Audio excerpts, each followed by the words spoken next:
This conference will now be recorded. Pledge allegiance to the flag of the United States of America and to the republic for which it stands, one nation, God, indivisible, with liberty and justice for all.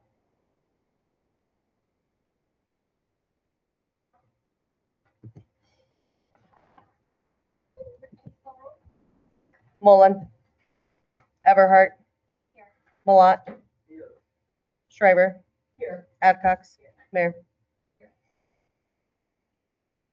Item number 4, consent agenda, approval of the minutes from the approval of statement of $200,900.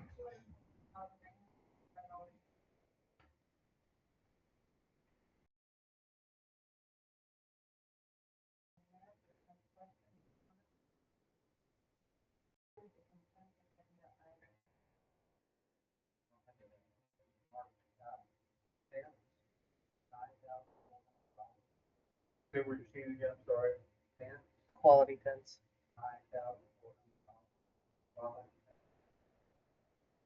What page is it?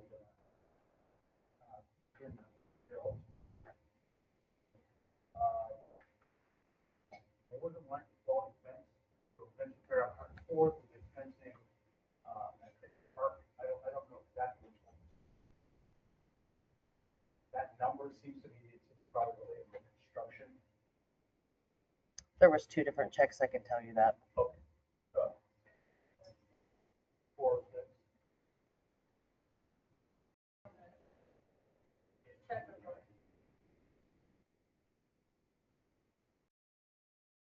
Paul fencing, John Paul City Clerk, explained that this made 2 different checks. Combined, the numbers combined. And the other one,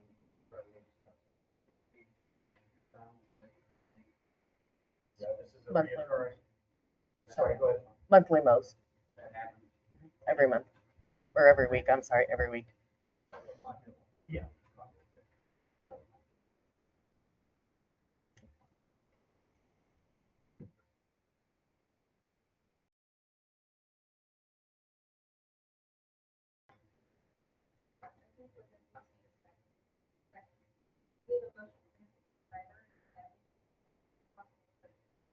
Everhart. Malott. Schreiber. Adcox. Vote passes 3-0. Item number 5, request for comments to the public. None. We will move on to item number 6, which is an update from any. Good evening. Just wanted to bring you a little heads up here. In our previous meeting, we were dealing with the same thing you'll be dealing also on item number 7, which is a flex space, the proposed flex spaces. And unfortunately, we did not have a quorum for that meeting. And so we've had to rush a scheduled meeting for June 10th to try to address that so that they don't incur any financial penalties in the acquiring the property. So anyway, just to bring up to date where we're at on it, the mayor and I and Tim Sweeten, who is our commercial guy on the planning commission, all met with staff and went over this, and the proposal is for a planned unit development so that we can ease the parking restrictions, since we're going to have a variety of businesses here. We don't want each to have, mammoth parking spaces that are required. So again, we've sort of referred back to the planned unit development, has less restrictions on that. And that's why we've gone that approach. Anything else on that one? About the only thing I can think of that might be of any consequence or controversy is the list of businesses. Again, our commercial guy has looked at that, and they have said that they are going to stay within the bounds of what they did in Lee's Summit, which he feels will be acceptable. I have asked for a list of businesses that they plan plan on soliciting to. They have sent me their latest and greatest on that, and I can get a copy of that to each of you if you want that long before you'll have to take a look at it. If that's something that you would like. And with that, that's pretty much what I have to do there. I noticed that you do have them wisely separated out as item 7, and that's because we haven't dealt with that on the planning commission, and it's not in our bailiwick, so that's wisely there. A couple other things that I would like to address at this point is that there's a lot of discussion about data centers and moratoriums. I have yet to see anything positive on the data centers that exist or the ones that are proposed. And so it'd be nice if we had either a lengthy or a permanent moratorium on data centers that give us the light we need. Finally, one other thing is, and I want to make clear, I have no desire to become the HOA queen of Edwardsville. But I did notice that the Casey disposal has created a transfer station down on Wood End Road. And we have previously built a project that even hinted at creating a transfer station. Now that was up on 32, and the zoning is different down here, but I think we need to take a look and have some regulations on, have some requirements to make that. So with that, that's everything in life I need. Have any questions? This project that you're talking about, that I found out on my packet Friday, I know nothing about it. On the plan that was sent to me, it wasn't building designs or anything. It was just asking for 65% tax payment for a $14 million project. And I don't think that fairly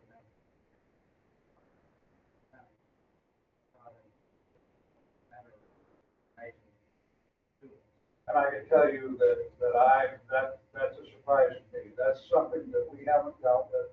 And again, that's, I think, outside of our lane with what we would deal with on the planning. That's not really our business. question I guess would be, why is it that we got information on Friday when it's obviously been in process for quite a while? Planning commission doesn't have a forum even to act on it. What's the problem? We're trying to start development here, and it seems like there's roadblocks every time we turn around or something kind of a roadblock. I'd love to see a project down there, but I'd like to know a little bit more about what it is, you know, on 36 buildings down there, you know, 65% tax. So that's all I know about. About 32 pages. Most land. Expected to be there. I think it's pretty serious.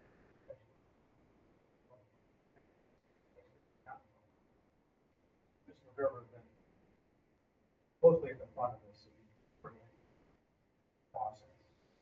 Mr. Rivers. Councilman Malata, apologize that you don't feel like getting that information. That's certainly something that staff is looking for. I would say a couple of things. Planning Commission has given me their process. We're working processes in parallel. So 2 meetings ago, the Planning Commission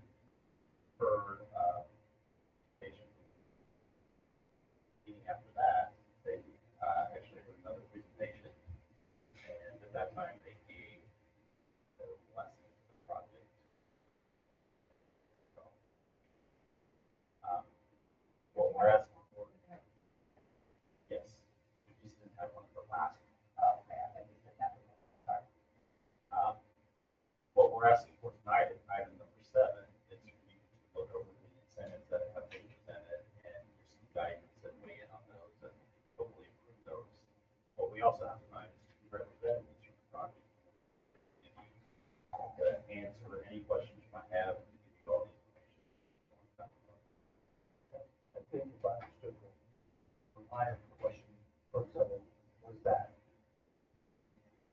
in which of this process, piece of this process, should we give you this more information? Because I think that's really the roadblock that you have a concern, that when should we do that? Procedurally, there are certain things that the planning commission has to do. The developer has to present a number of things to us as well. And as you, for every one that comes this far, there's 3 or 4 that just completely fall off. So I think procedurally, though, would you speak to that just very quickly? Because I think we're delving into number 7 a little bit, but let's answer the question on the table, which is, you don't have this information, and when should you get it? That should be how we explain the process.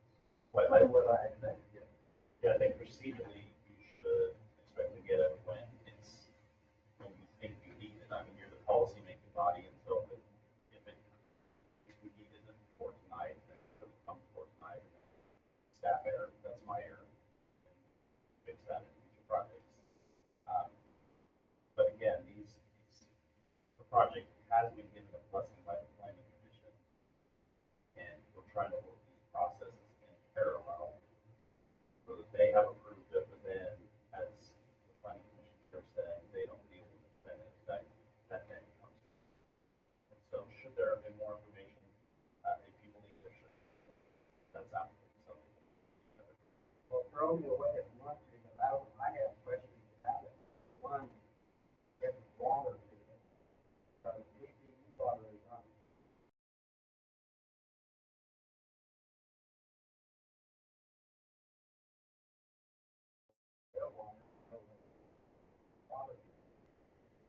Talking about sewer, of the Edwardsville. That's been all in the discussion. Yeah, I think, and I apologize, procedurally, we're drifting way into number 7. Maybe we could get the whole presentation there rather than what we're doing here is talking about what the planning commission does and doesn't do in related to this, and maybe answering a procedural question, right? So I think what Mr. Gerber's explained is they're parallel. We have the incentives over here, nothing to do with planning commissions, correct, John? Exactly. So we're talking about if they build this and it looks like this, are we then willing to give what their ask is in incentives? So that's kind of the process, in which now is kind of snaking and blending in. So, I think if it's about, we would like the plans and that sort of thing before we ever talk about incentives, let's set that right now. I think that's where we're doing this piece. So does that make sense? Yeah. If you like the bigger picture. Now, some of it, we may not have all of it, as you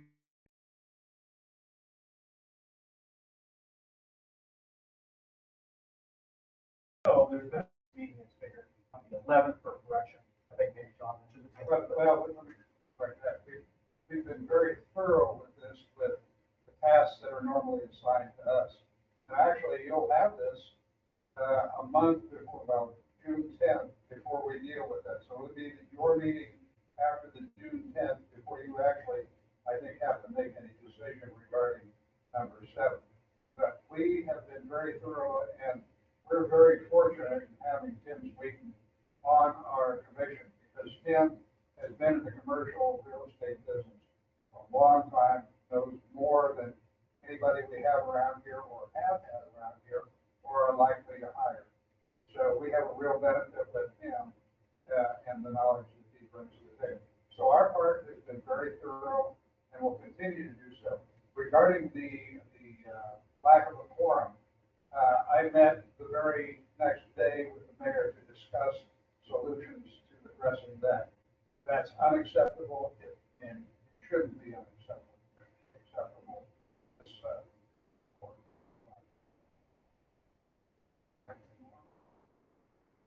We could probably address these similar questions now that maybe John has done his part, and we can talk about that design, where the water, I mean, they're here to answer some of that. They're responsible. We give suggestions, we lay some things out, but it's really their responsibility to get the design, the engineering, and all that, to show us what they're doing. Does that make sense? And I think, yeah, thank you for that. Just a surprise, you get something on Friday night that says they're wanting 65% tax pay. Bring tax prices around. Something that we can put on that. So, whether it's there or not, whether it's a timeline, I don't get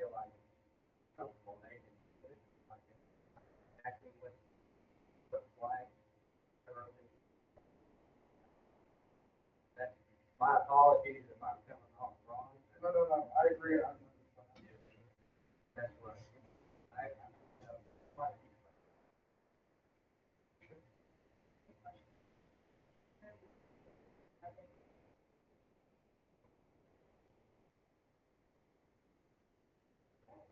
Thanks, Jack. Appreciate it. We appreciate the updates and taking more time out of your schedule to do with us and give us those insights. All right. I appreciate it. Thank you very much.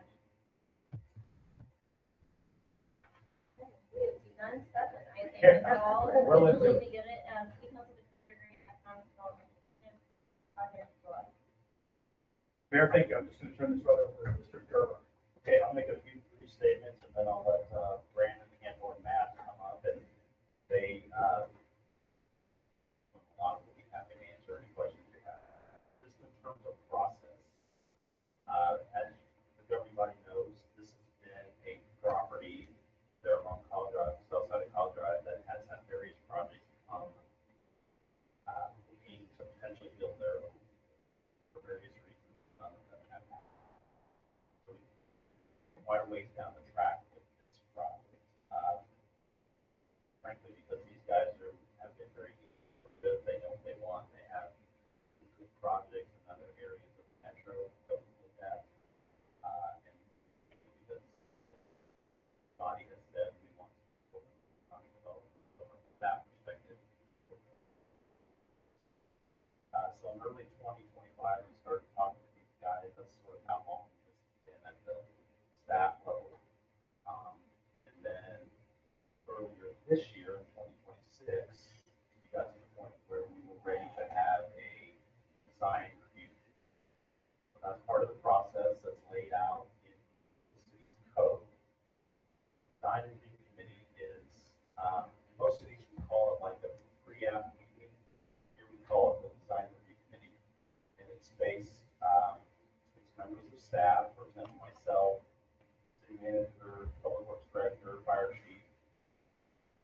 It is any outside engineering that we might need in members of the planning commission. In this case, we had planning commission chair as well as the planning commission by training. Also, by policy, the mayor's. So we all met and talked with them for probably an hour, hour and a half. I don't remember exactly how long it was, but we had a good discussion with them and talked through a lot of these issues, water, sewer, what the roads were like, what the egress would look like, those kinds of things. So that's just part of the process. Because this is multiple parcels and each parcel is zoned slightly different along there, from a staff perspective, we really felt like it was best to do this like land unit development. That allows us being the planning commission, to set specific guidelines for the project that use our zoning requirements, but that don't allow them to create specific requirements for this project.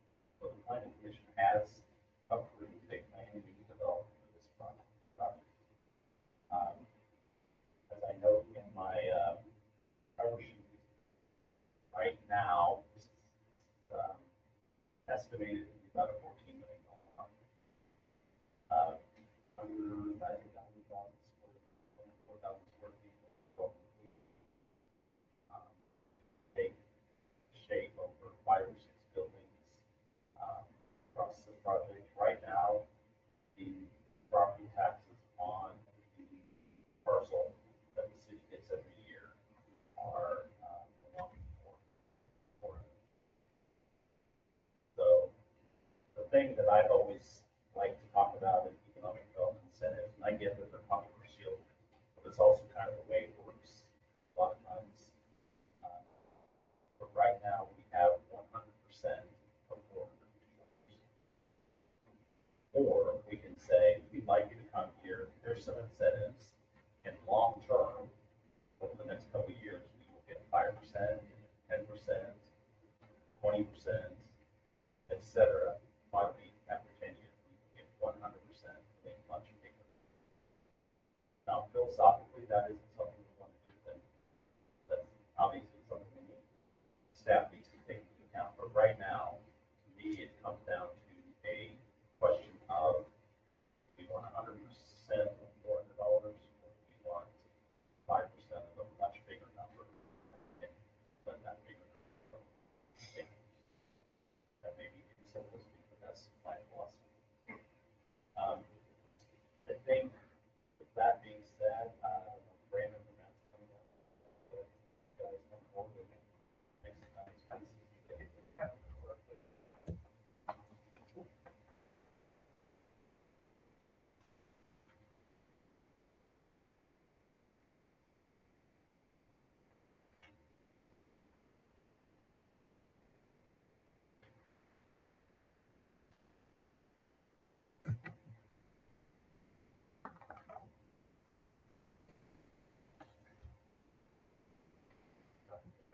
Good evening, council, bring another, and, apologize, planning commission got a slideshow on.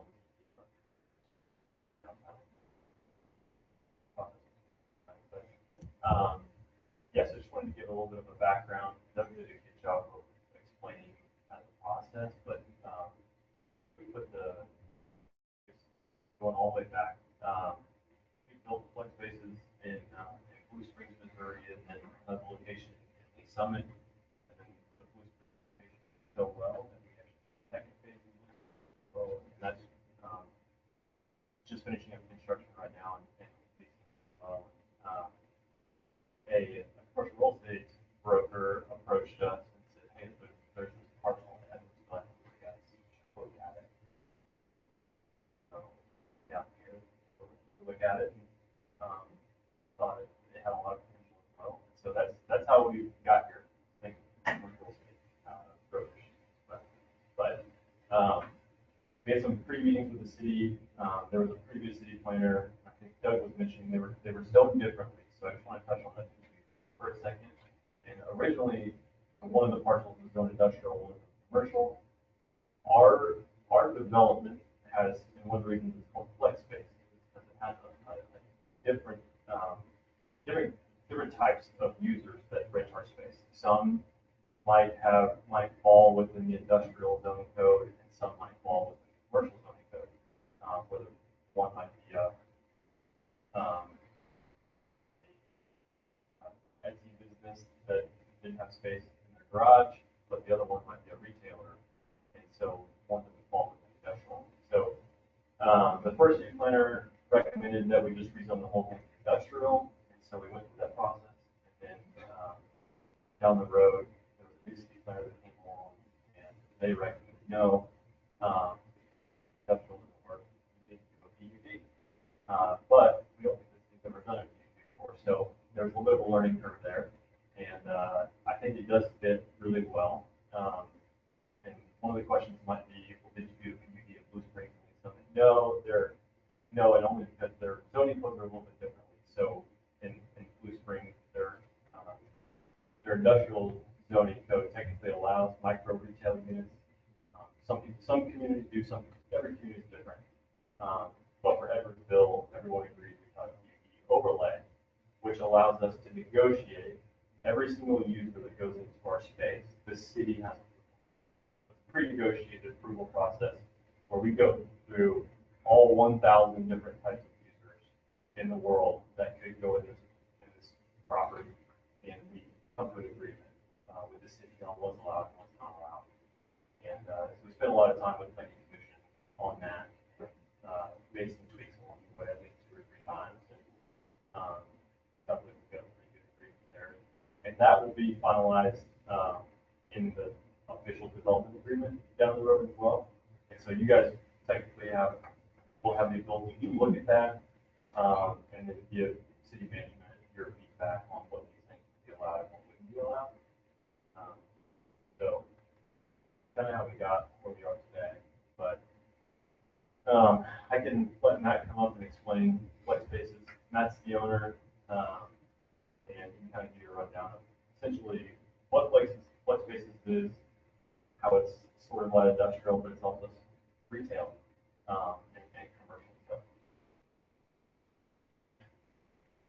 Thanks, Brandon. Now, as you said, my name's Matt Hendrickson. We started Flex Spaces first iteration of Blue Springs in 2022 as a result of what we felt coming through COVID was a flight and flexibility space and use, as well as a flight and flexibility in lease length. And so our spaces are small bay warehousing spaces with front facade detail look, and that's how we'll appear here in Edwardsville on Cloud Drive. And we've found great success in that. These small businesses need expansion-ready spaces that are adaptable to a variety of uses. And so, we've been very occupied and high occupancy in Blue Springs and Summer. And feel that the same concept would be benefit to your community here in Edwardsville.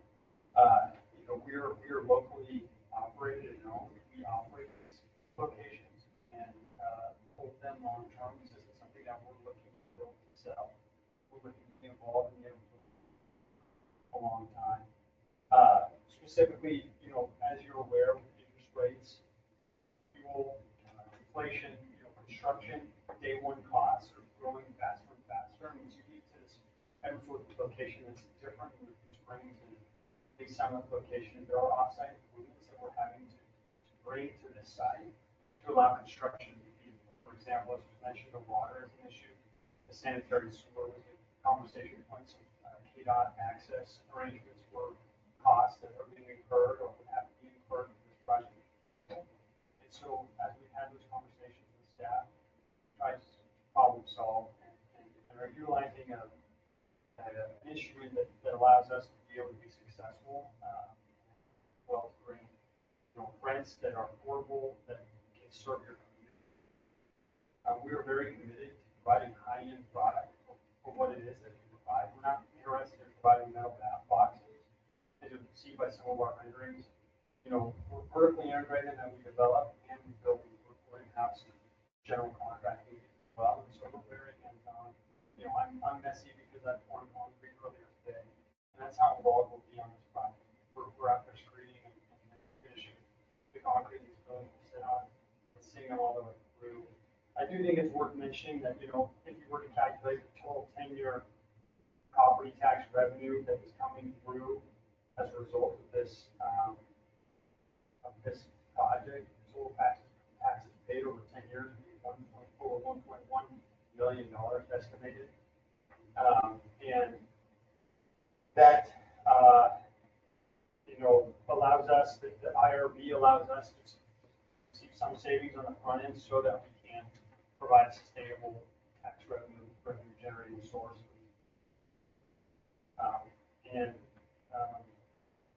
Our tenants range from blue collar to retail, and we, being the property managers, are very interested in making sure that the governance in our location works well for the community and for ourselves. And so we're very mindful of the uses that come there.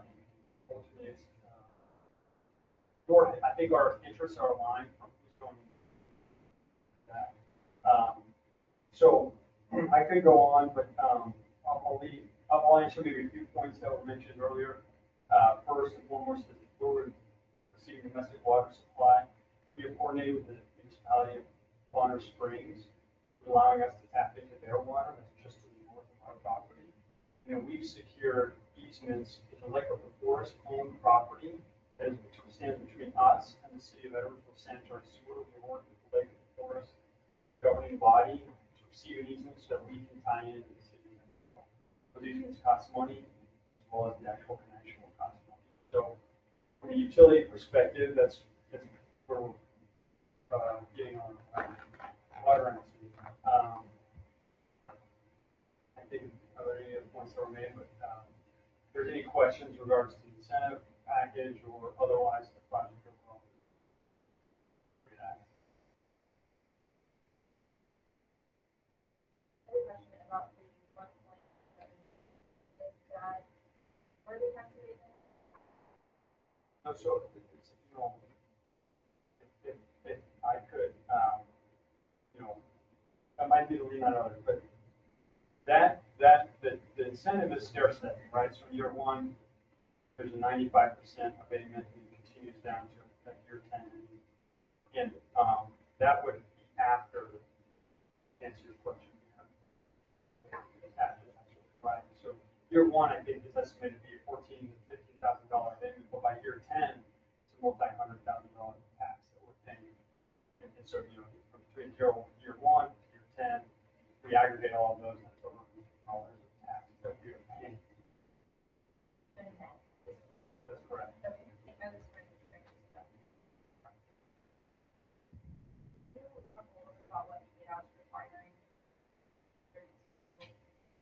Yeah, so they're requesting a decel lane that is not currently in existence there, as well as potential median.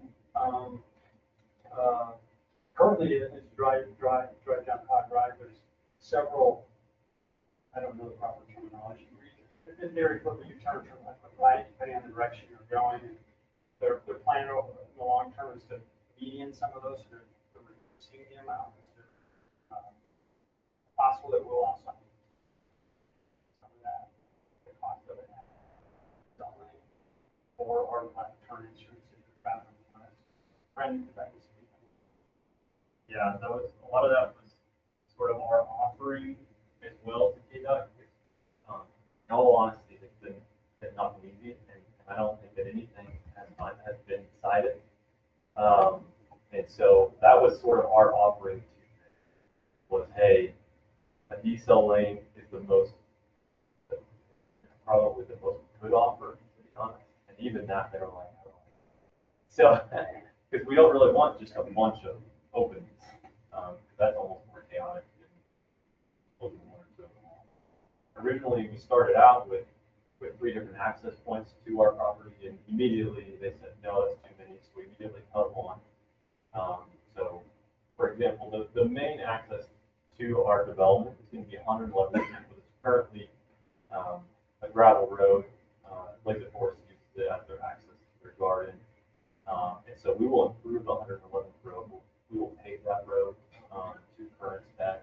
And so that's included in our cost here. And then it's the other access point. We'll have one as a decel lane, so the furthest west portion of our site will have it in a regular access point. The other one in the middle of our site, that's the one that's still to be determined. Whether we'll have another decel lane coming in or if we'll only have a right in, right out. And we basically told them we're fine with either. We just need an answer. And so that's where we're at with it.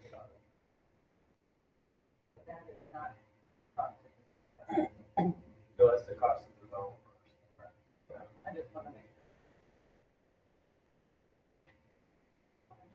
I guess it's kind of a fair question. Happening on that, Yeah, we're working through the details on curbing, drainage. Are we having to put in a median or not? But the winding and the earthwork and whatnot is probably $200,000. Inclusive also, we have, Brad talked about what the street number is there. 111 road that we have to ask for. Wow. Now, I have a question about the parking. I'm kind of, that was a little. Yeah. Brief, like that. I mean, what I understand, everybody's not going to have their own parking. Well, it was, and when he mentioned that was the reason for the PUD, that wasn't so much the reason for the PUD as it was the uses, was the main reason for the PUD. The PUD did allow us to flex the parking a little bit as well, of like, we still have a decent amount of parking, but some of it would be in the back. And so another part of what Matt was mentioning, so in the renderings, what you see are the storefronts. So that's what lines Paul Drive. So each of those units will actually have an overhead door on the back side of their building. So every user will actually have a front and a rear access. And so whether they're unloading supplies or it's a yoga studio that just wants to open the garage and have more air coming in and out, they can do so. And so that's another part of like the flexibility. So in the businesses that Summit, are there any we do not. what are So the storefront that you guys see there, the Blue Springs Phase 2 was the first time that we actually tried that, and it just finished construction, and so we haven't fully used those yet. So yes, we could get it for a restaurant. The one in Blue Springs isn't as good of doesn't have as good of visibility as that Edwardsville does. And so there's a better chance that we would get one in Edwardsville. However, there are no grease traps in our flex space units. So it would most likely only end up being a coffee shop, a pastry shop. They just wouldn't be able to cook hot, greasy food. Yeah. your spaces?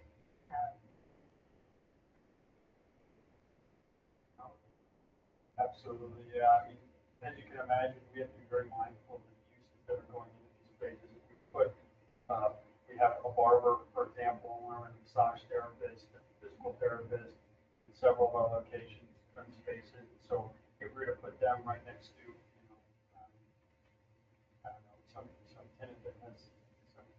loud noise or odor or something like that, simply don't allow it. So, when you're saying specific restrictions, in the rules and regulations, there's parking enforcement we have, there's, we're very, discipline oriented to the point of fees where we have to remove them if there's odors, if they're, after hours, making loud noises or not following city ordinance in regards to noise.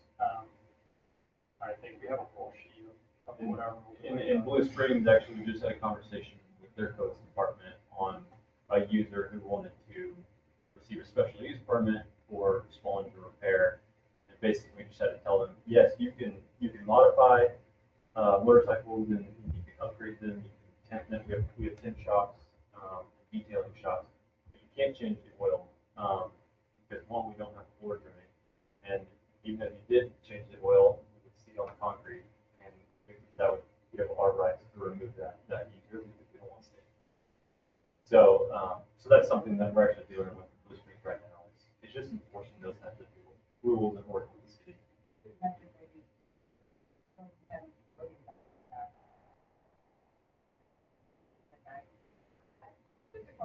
Yeah, that does become, I wouldn't call it necessarily a rule, but we are regulating hours of delivery, off hour, not low peak hours, if you will. But that is all kind of, all right, management. No, very exciting, very exciting. It's very exciting project. Transparently, when we presented to Blue Springs the first time, the city council of Blue Springs had similar questions and thoughts. And we were able to successfully build that project and lease it up. And then we went back, 18 months ago, 24 months ago for phase 2. And they were raving reviews about the phase 1 experience when they heard and there's no issues. And so it was good validation to us that it really is that we're very mindful of what's important to. I think there's a lot of alignment from what's important to Sierra, what's important to us, from a tenant use standpoint, from what creates a successful project. Ultimately, what brings economic improvement to the needs of what people's firms bring. I like the piece of that. Yeah.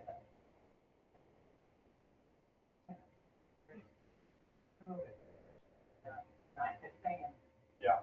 Not just saying. A few establishments, I don't think would work here. Yeah, so some of the examples we got brought up in planning commission were pawn shops, not allowed.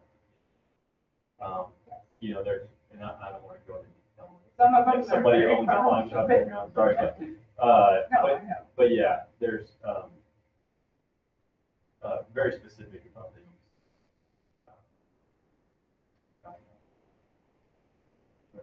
I might interject just a couple of things. We have seen this successful in Edwardsville already. Remember, we had a pawn shop, a sweeper store, a crane shop, barrel shop, a microbrewery. This is similar to what we already have experienced. So, but aesthetically, I understand aesthetically, it's maybe a step above what already is. If you've driven by it, I think what their description of is they're going to step up the aesthetics on the outside just a little bit, maybe situated a little bit of where you park and that sort of thing, than the design of the phase 1, 2 you already have existing. But those are just a few of the plumber, I think, things that could go into this flex space that we've already seen some success with. So Security was the other one. That's what I meant to bring up, and that was big with a lot of our. I think we need some of 5 or 6 women in there, a brewery. Yeah, and a female salon, barbershop. Part of it is our security system as well that we have is very advanced. I don't know how much detail to go into it, but we have talked to police departments as well with license plate scanners and actually sharing our data with your local police department. We have the capability to do that if they want access to it. So, because that's a benefit to our renters for their safety. So if we say that we can offer that, then that makes it more likely that they'll come and rent our space over somebody else's space. The other thing I would chime in with is staff has been in contact with local cities for their currently located, just to get feedback, because again,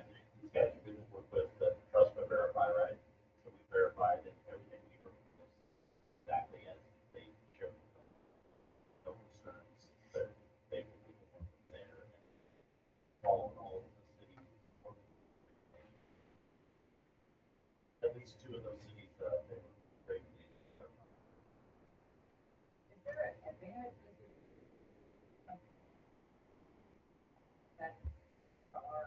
Let me talk about history. A group named Signature Properties already came before council and that was approved and that, this is not the same ownership. Is that correct? Correct. I So, think that's it's equal purchasing. well, part of this is, these were some of the questions that came up. I think there was a preface of, talk about, a planner may have suggested changing it to all I. That's never been the city's approach. And what we did, because it opens the door to other development that suddenly can appear, right? So that has been restricted. From my understanding, the way this PUD is structured, that they can use this property and designate these uses, right, as the tenants come in and say, that gives them that flexibility on that property, but there's no zoning change. And that stays with any property exchange in the future. So I think, again, history tells us that I has always been a bone of contention with this council and others in the past, and this way we leave it in place. So planning wise, it makes sense. So will all three of those lots be combined into one lot? No, there'll still be three platted parcels. The orientation of the boundaries of those lines might adjust slightly to fit the buildings that are being built there, but it's not a single platted line. What have they done? What have they done right now? Two are light industrial, one is general business. Planning on changing that? Leaving it where it is? So a PUD is an overlay. But I'm not understanding the PUD.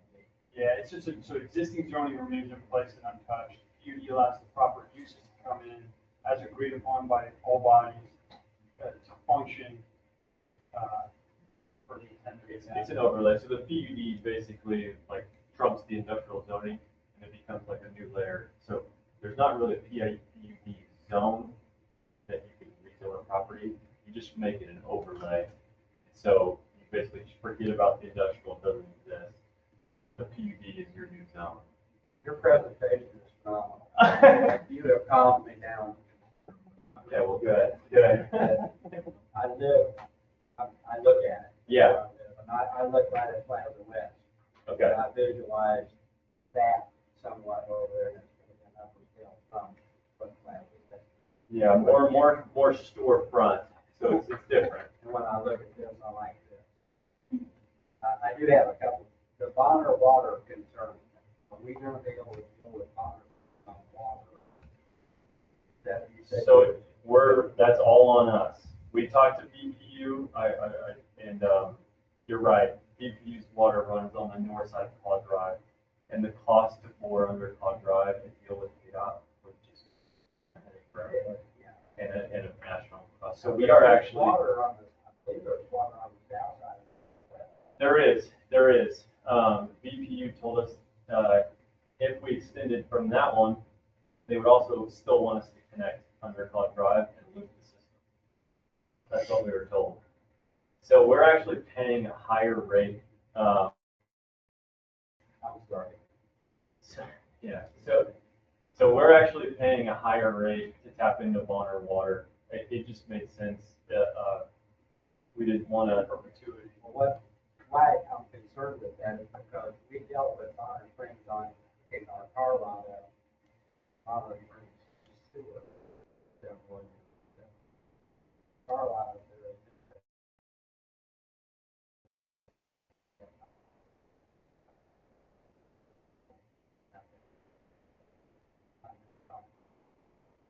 One other thing, I want to make, that was on you to do the water.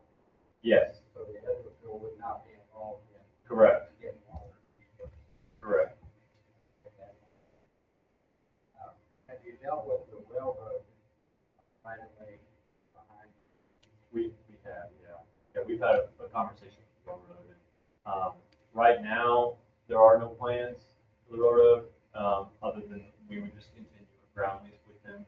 At some point down the road, we may look at doing a development agreement with the railroad if they're open to it, whether it be some sort of an additional outdoor storage or allowing our users to use that space for additional storage. Unfortunately, we can't build on it. The railroad won't let you build on it, but they will let us build a nice fence, negate it, and nice curbing and improve their property for no cost, basically. So that's something that we'll look at. We'll have conversations with the city. One point of clarification is, talk about on-site storage, we're not talking about, unscreened storage, which I think is one of the city concern, or screen finding property, which is rear of our parcel, screened by the buildings, and then also if we have finalized the agreement, for obvious reasons, that.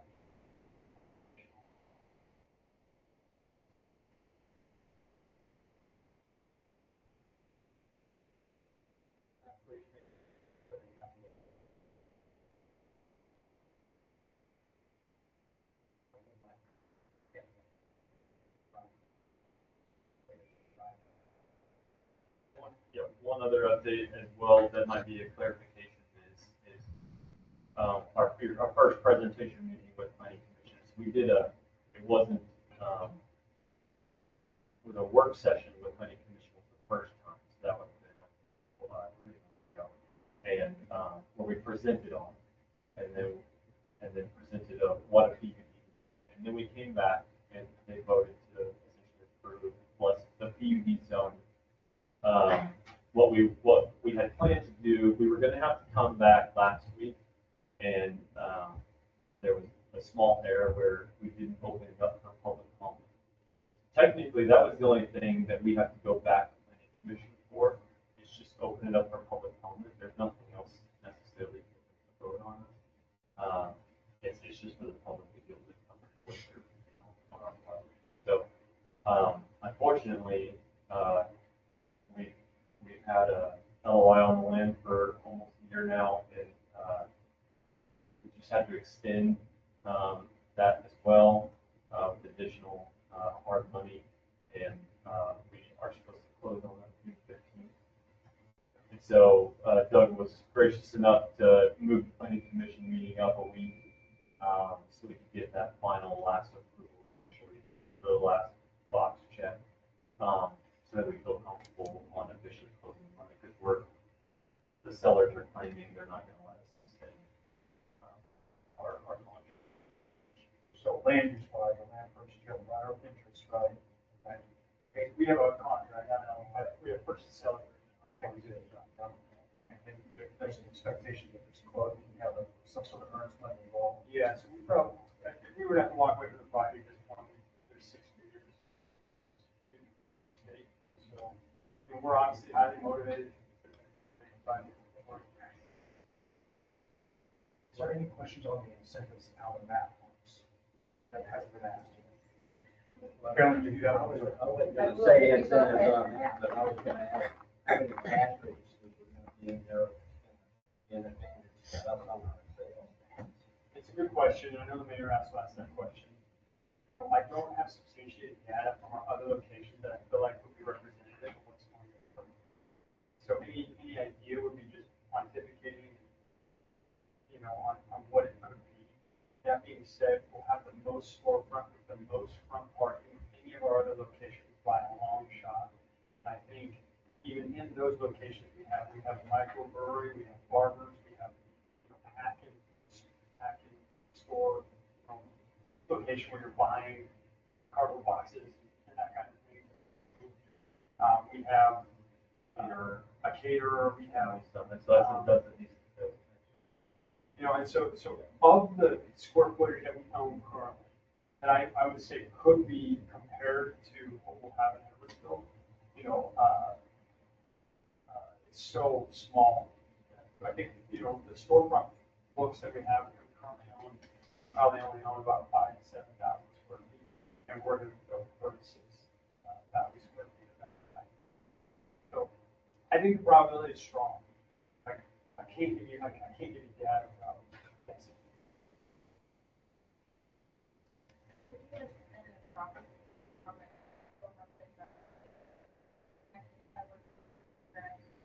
Yeah. So haven't, we're finalizing the agreement with Lakewood Forest. It's just in conversation of what we're planning for. And then it's, we do need to work for the engineering of how we're tying into the line still. And so, we estimate it's probably $150,000 to $200,000. I could be wrong. It's been a minute since I looked at that. That one was tough because we can't do a direct shot. If it just ran Cod Drive, that would be best case scenario with the cost of probably half as much as what it is. We have to run the front of their garden with the horse garden, and then we have the 90 around the Bonner Springs pump station, and then 90 again back to the back of our site. And so we are going to have. Whereas if we would have tapped in the Bonner, we wouldn't have had to do that.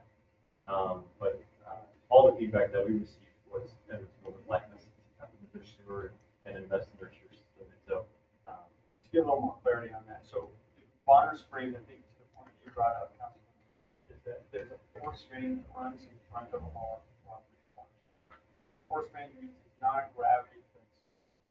It's not nothing flowing down line. Whereas we're trying to see if Edwardsville School, we can gravity feed 4 of our 6 buildings instead of 0 of our 6 buildings. So from our perspective, we also would like to tie this.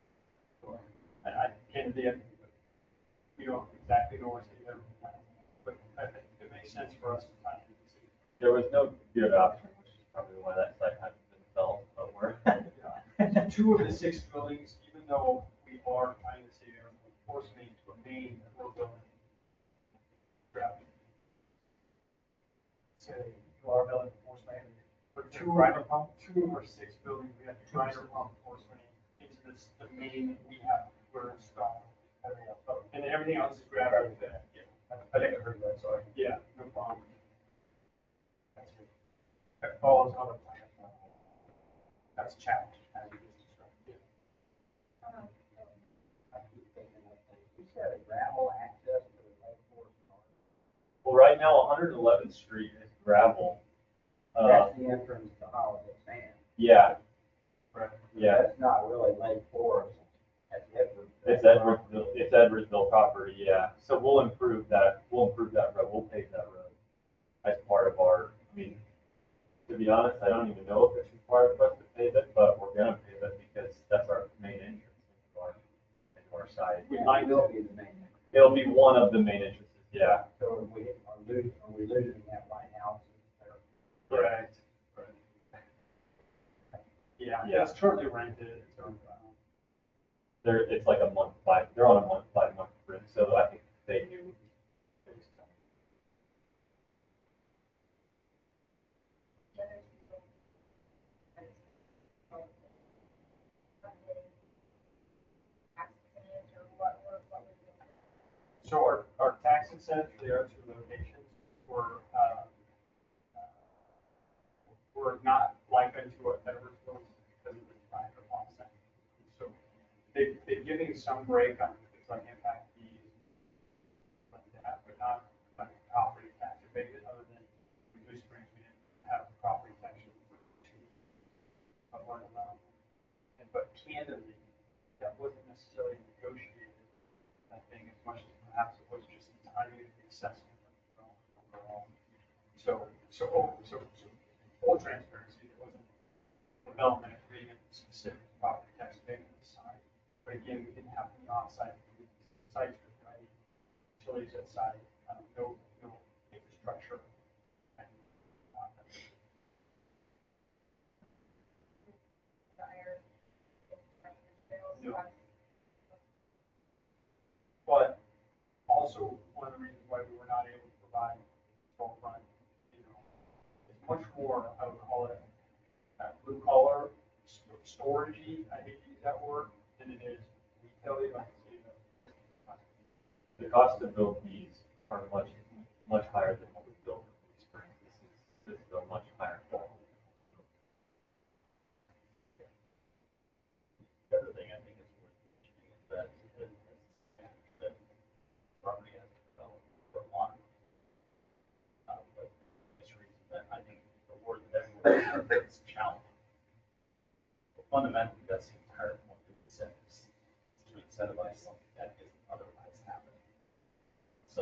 also comparing Kansas and Missouri slightly different just because they just have different rules and regulations. But this is, to me, the classic example of a platform test. But for some of these things that are being offered, the project likely doesn't have any because of the challenges associated with it. KDOT, water, the infrastructure, and the list just goes on and on. It's just kind of a classic example of where maybe incentives are.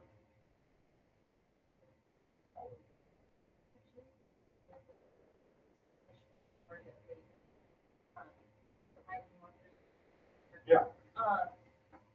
The estimate, is that assuming full build out, or is that even, because I know there's essentially phase one and then,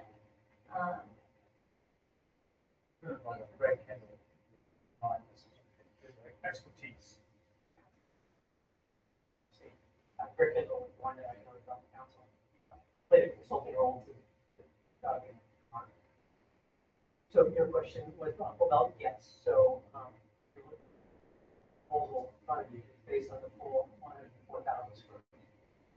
But it does require 48,000 square feet within the first phase, first construction, the first 12 months.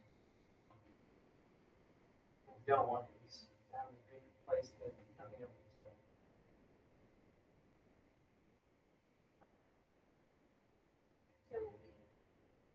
so you, it's when this question a little bit more rate talks about, this is estimate property taxes paid over 2 years of pilot. And then I don't think that the estimated property tax paid over. Yeah, so the 2 million is a base, so it averages out over the 10-year period of about 65%. So earlier it's 95% first 2 years, and then it walks its way down to 35%. So the idea is that during construction, when they're trying to ramp up, trying to get folks into the facilities and they spend a lot of money on infrastructure, we give them a higher percentage. But by the time they get to year 11, when they're back on the tax rolls 100%, it's not a big shock. What we also don't want them to do is turn right back around to more taxes, right? We've seen that in other parts of the county. So the working thought process these days is that you start higher when folks have a lot of outlaid cash and you work it back. In this case, we added towards the end of the conversations an additional 5% payment because of the KDOT concerns. Those were actually estimated somewhere between 300 and 400,000 as an incremental cost.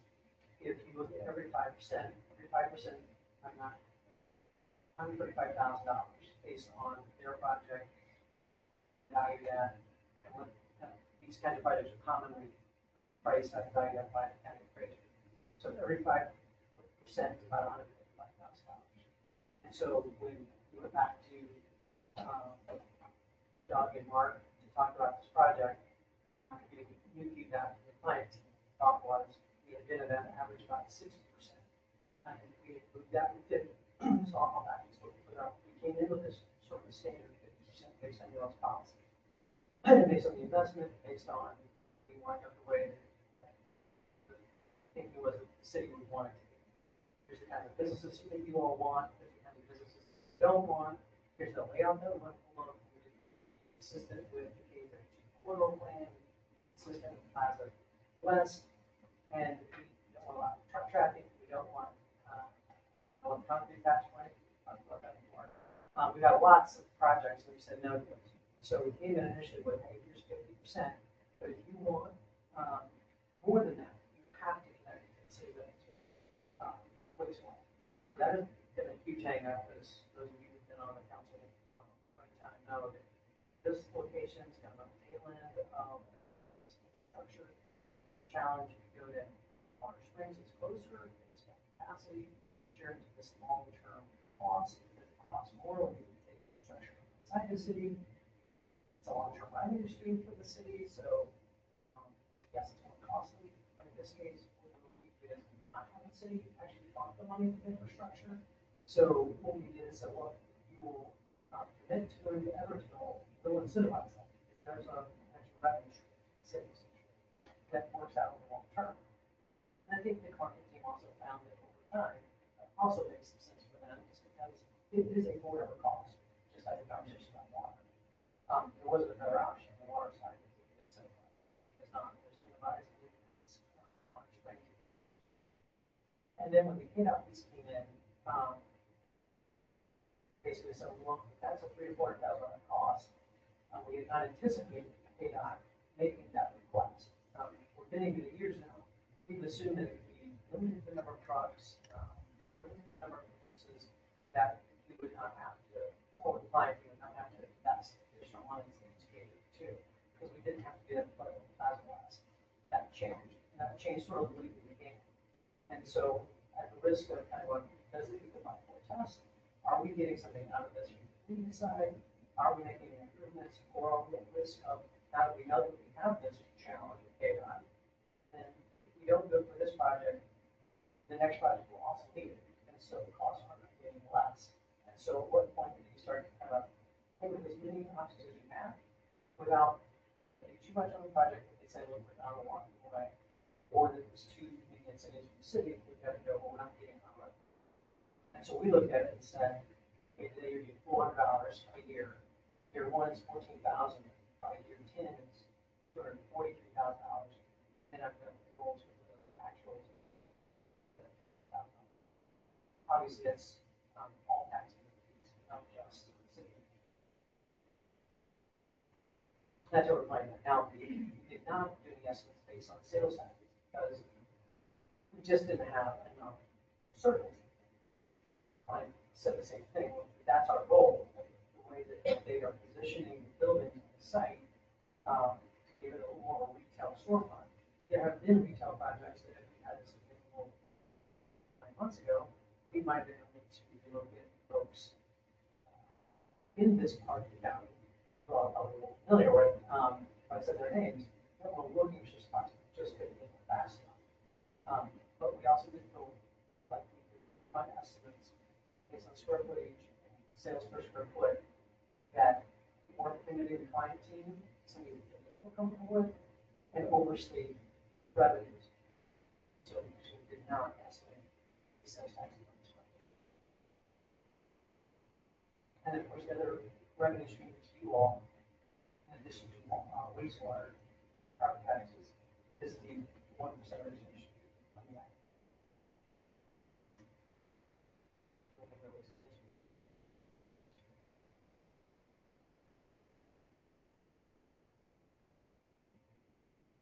A little bit confused on the bottom.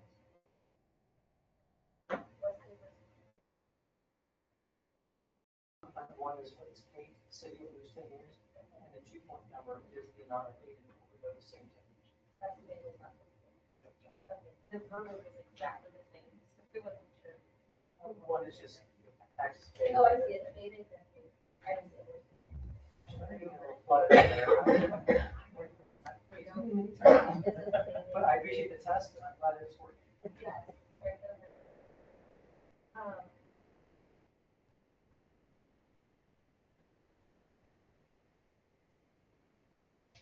So the 14,000 for the three, is that Edwardsville dollars or is it about 20?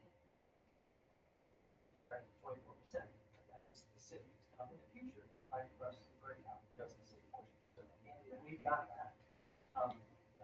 Mark actually had that in thousands of say, creating lots of extra. If you're right, it's about 24%.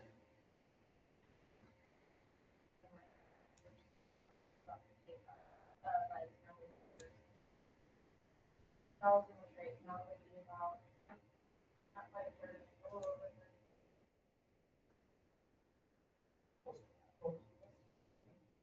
Want to get 20% of that $400.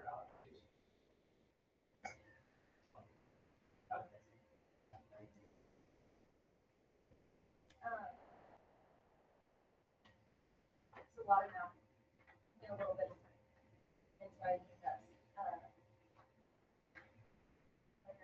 a lot of work. Is this something that will go over and go on to the next meeting, or is that the next time? Timeline we're up against is a say June or July, just remind me. No, June 15th. June Yeah. 15th, yeah, but June 8th. You always have the option. Approve, deny, or table. You always have that option. I don't want to put anyone in a crunch for their timeline, but I do appreciate, so I was at the ERC meeting, and it does seem that the developers are very much want to, but, overlay, like, they want to, when that is with public council, the, like the list of businesses that were discussed, when that would come to us, and then is that something that comes back should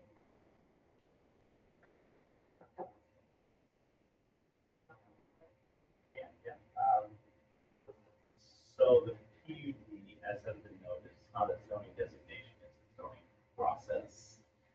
As part of that zoning process, the only way that it comes to city council is if there is a zoning change. In this case, that is not the case. So again, that's why these processes are parallel. Some cases may go to city council, in other cases doesn't. I would want that. I would want that. That's just what the ordinance says, that's how the process is spelled out in the ordinance. Since we've never had a PUD before, is that our ordinance? Yes. That might be something, because that would never come to us. I don't think the final is, I'm saying, so I think that would be work. For us to maybe put in. Pardon me, but as we have noted many times, our issues were challenging, they are not what maybe most people are used to. But that's just one of the sort of anomalies of that process. Um, That's the zoning change. So because the underlying zoning. So that's something else for that.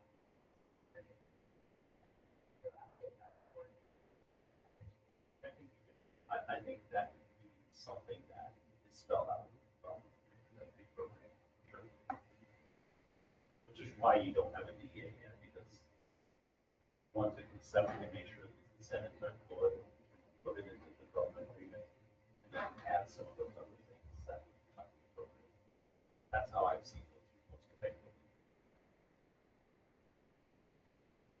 What I do understand about this particular property is we have several developers who look at it. Challenges have been, so I am not a proponent of incentives and that sort of thing, but this is the number. I believe this part of the property is not to say that every single developer lives in it, but to get what already.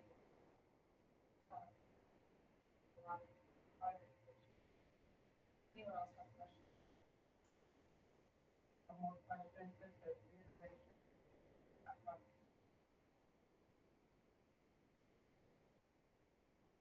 Taxes collected.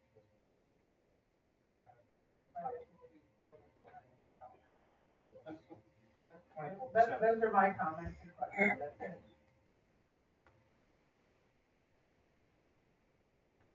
I did notice the sidewalk variance that you were in previous development agreements. There is with that, you know, sidewalk, maybe the sidewalk. How much more of this?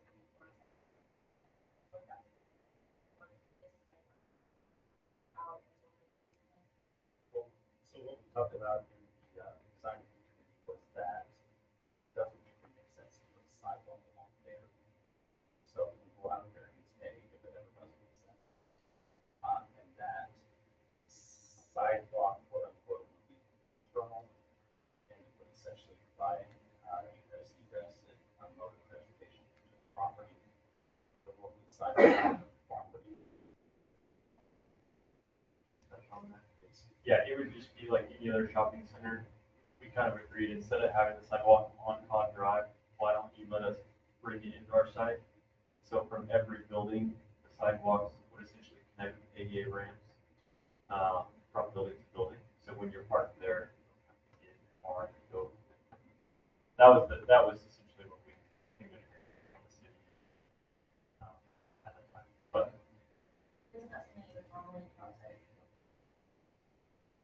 and no. This one's a little different just because we kind of built this much detail before. So yeah, most like shopping centers would do that. We just didn't show the connectivity originally. Like we actually had more curving when we originally presented the building. There was curves around and the sidewalks weren't connected. So essentially we just had additional sidewalks connecting each building to each other, compared to having a sidewalk like along Cobb Drive. Essentially what the city, what our civil engineer said was, if we were to put a sidewalk on Cobb Drive, because the stormwater is daylighted, we'd have to build a retaining wall along Cobb Drive with a handrail along the entire stretch of our property, to put in a sidewalk. So the city was raised not to agree to, us expanding the ADA accessibility to our site. So on the ends of our site, the sidewalks would essentially angle back toward Cobb Drive, where that there was a sidewalk connection. That's where we got to where we are now. I can, yeah. This was a, use the word again, a vote of contention on previous development, it literally was a sidewalk. But this way, come west, say for example, our Dollar General, reference, the sidewalk, if that expands west, there'll be opportunity to tie into that, drop off, egress, ingress off of that property, should we make an agreement to do so, that's what we did. And we'll put in the sidewalk, you said it's right, very expensive, along Cobb Drive, which is a large challenge. Utilities are all.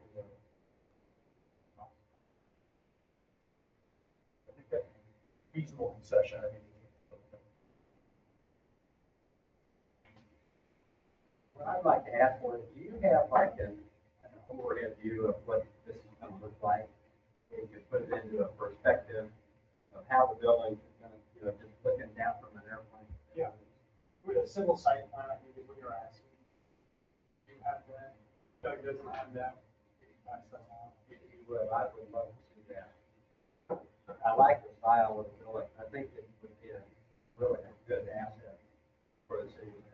And sorry, I had the wrong attitude from the beginning, just now I'm kind of caught up on what I really appreciate it. But I would like to be able to speak over to you. I grew up here and I kind of know what happens on that highway. Traffic, truck traffic, decel lane, might not be exactly the paid off. If I could get some of those overhead views. We'll take care of all the emails tomorrow.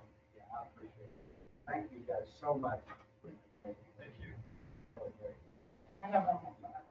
I'll say 10 times, one more person. Theoretically, if doesn't your development for the end of 2020, or finish approximately. Yeah, so we're wanting to start construction yesterday, to be honest with you. So we're anxious to go as fast as we can get proper approvals and through construction drawing, and proper permit, we will. Do phase construction. So we're not talking 12 months down the road. My goal is to start pushing towards ASAP, summer months of 26. So, assuming that, phase one begins then, 48,000 square feet filled out, generally between 10 and 12 months. And then phase two would be, the current arrangement we have right now, one name, again, everything's kind of one vote. This is the dollar, this is the fall, for everything else to get more formalized. But, that once we reach a certain absorption, we'll go right into phase two. So, phase two isn't also something that's purchasing. To get going on phase one, so we get to phase two. So overall, 24 months, what I hope that we're done with everything. That'd be my ideal, and it is 36 months. Well, essentially, it's not going to have it. If for some reason our product doesn't absorb, it's like we thought we would, that would be a reason why. So we could be more economic.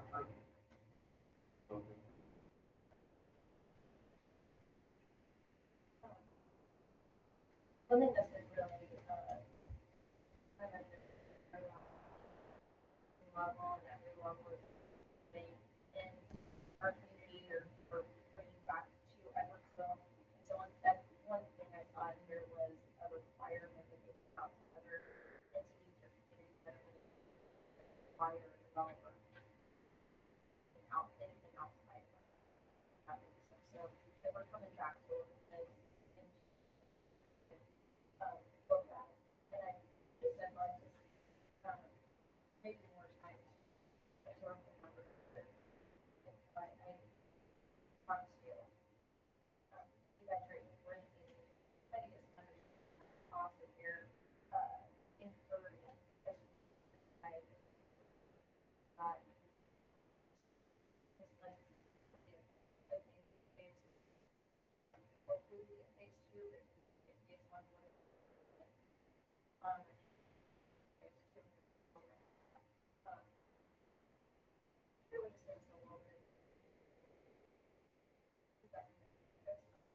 Brandon, Doug, educate me on the city council schedule. So theoretically, June 8th would not pivot on the 30th. So that is operating council. June 15th is, road. So if, I guess one request would be as much as possible that it needs to go back and forth between now and then, if it could, from a council perspective, just so we can iron out details and provide you data, resource, whatever you need. That, June 15th is just not, so really, you're right, closing initiated, probably start June 3rd. Basically, June 3rd. So we have hard line on it. And if that's something you guys are fine, we can absolutely have it as an agenda item. But, that's that, what was talking about, that's my business design. Make sure everything is good.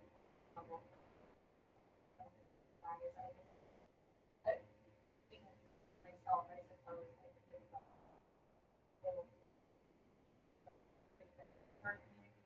that it was a big partnership that was fit in well, and so,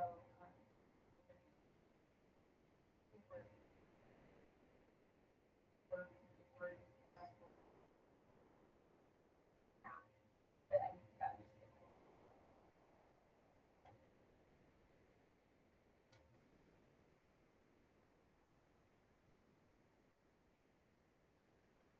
so, any questions, guys, while I'm here? Either way, there's a motion. So we would have a motion to approve, deny, or table, item number 7. Make a motion to table item number 7 for the June 8th meeting. Motion, Councilman Schreiber, is second, Councilman Adcox, will you please call roll? Everhart. Yes. Malat. Yes. Shriver. Yes. Adcox. Vote passes 4-0. Item number 8. Thank you guys again for your candidness and being willing to answer questions. I know you have fun, but already it's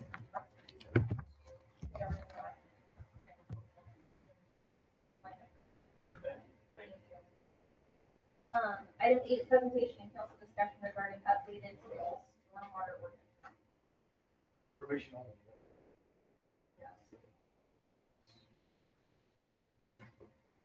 I know Autumn, she is our stormwater engineer, works for Land Breakers, and I will need a history and cover sheet. But essentially, the city has been out of date with some of our stormwater compliance. And she has worked with us over the last 2 years or so, year and a half, to help us get up to date with, we first started with some loading, some testing, some public notices. And over the last, I'd say 9 months, probably, we've been working on some of the harder stuff, and that's updating our stormwater ordinances. And I'll go over those and answer all the questions that you might have. Did she have a presentation? I got, hold on just a second. I don't have to, you don't have to. No, you're good. Hold, just give me a second. To get it to cooperate. These, like, council meeting.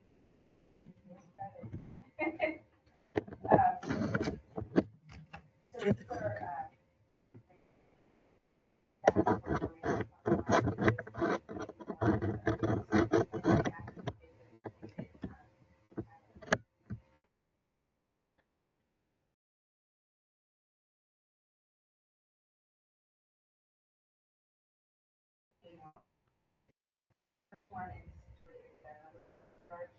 ordinance, but we're gonna.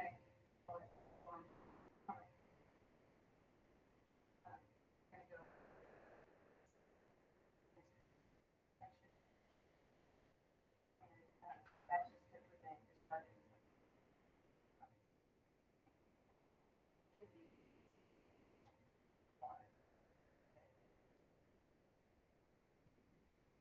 part of the MS4 permit. each enforces requires some kind of, what's it, start one. That way we can enforce the program.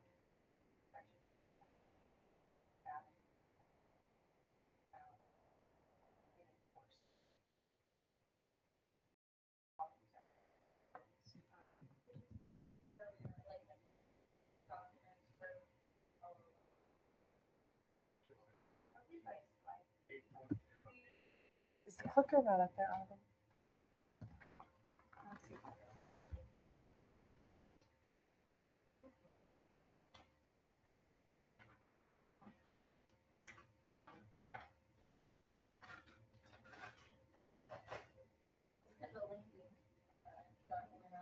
Yeah. It is, I will try to.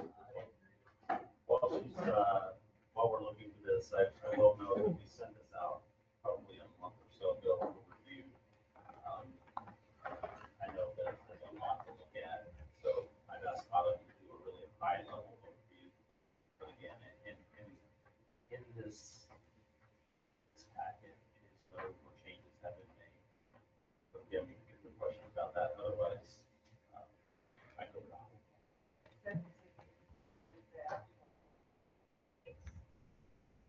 Well, Article 8.0 is the last of three documents. How stormwater pollution prevention. That's what you're talking about. Why? This would all be new. This is, And this is, just so I know, or prohibited. yes. Criminalizing. Right. And we are also adding in, excessive sediment from properties. And I added that, because maybe you guys will, clear list of prohibited items, and then, so we included that, and then, recently there was some discussion calls and, about sediment in properties, so about that, add that in there, it's commonly added.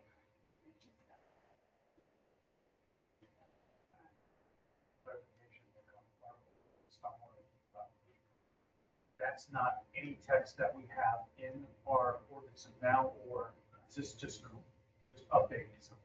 No, this one is completely, Completely just, different. yes, just this one. The other two are updates. Good, thank you.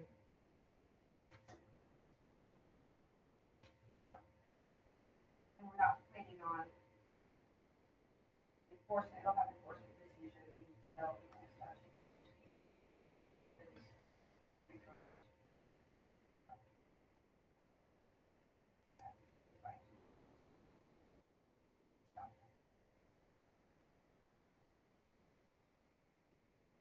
questions on this new ordinance? A lot, I mean, it's not gonna prohibit you from washing your car, it's not gonna, mow the lawn or, litigation issues, it's just more preventing carpet cleaning, wash water, pour down the drain, any, oil, trash. So that's, basically. So again, start from the beginning, we are out of compliance in many ways with our S4 permit. So when Autumn says that we are enacting this, we are being told that these things need to be enacted in order to keep our permit. So this is a version, it doesn't have to be this exact version, but this is a version of the way some cities have done it. It's a municipal separate storm sewer system.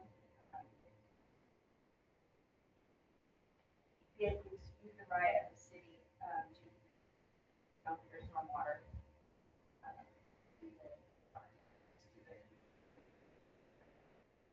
When they're giving you a permit and they're saying you have to do specific things and have specific programs, specific ordinances in order to dump your stormwater runoff from your storm sewer drains.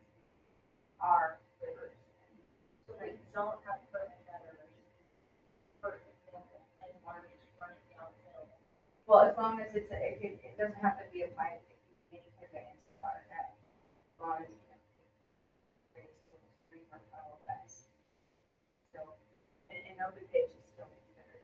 Unfortunately, that's Part of the the system. storm water, and it goes into the navigable water that stays in that sea. What are they gonna do about 1132 out of there every time we get too much? Federal power. Yeah. I'm sorry, I don't Yeah. wanna be that way, but, you know, this is water that runs down 9th Street from 102nd Street to the river. Okay, so. When it runs within our boundaries, we have to have a permit for it to go in. And the Department of Transportation,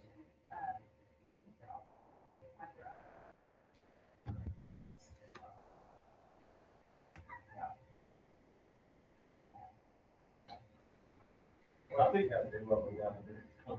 I should have started with that, I'm sorry.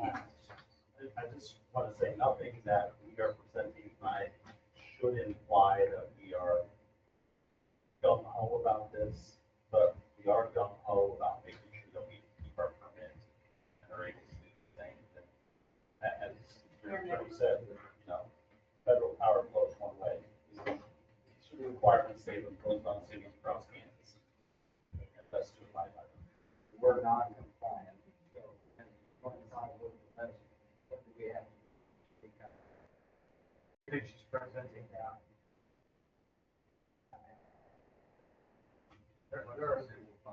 There are things we've been doing, such as, we've already done several things, to get our reporting up to date.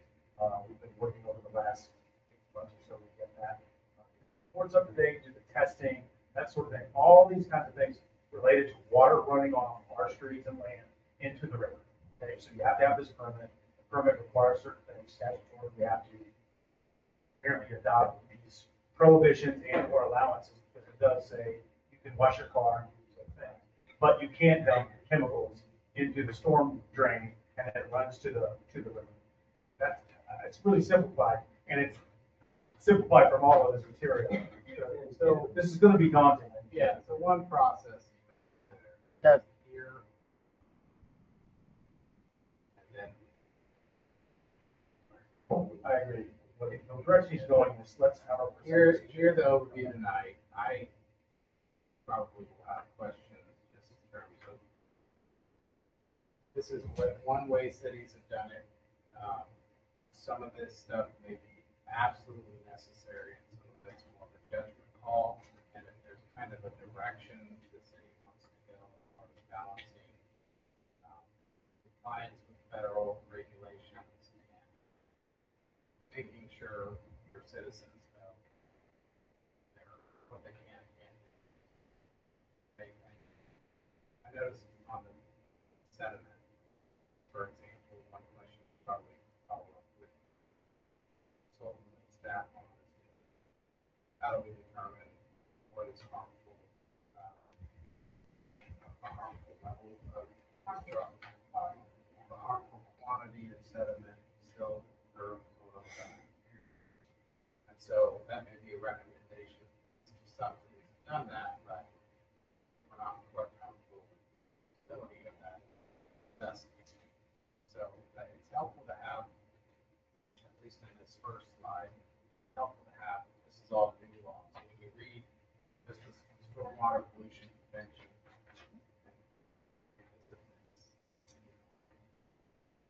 I'll do my due diligence, just to see what's necessary to comply with what we're told by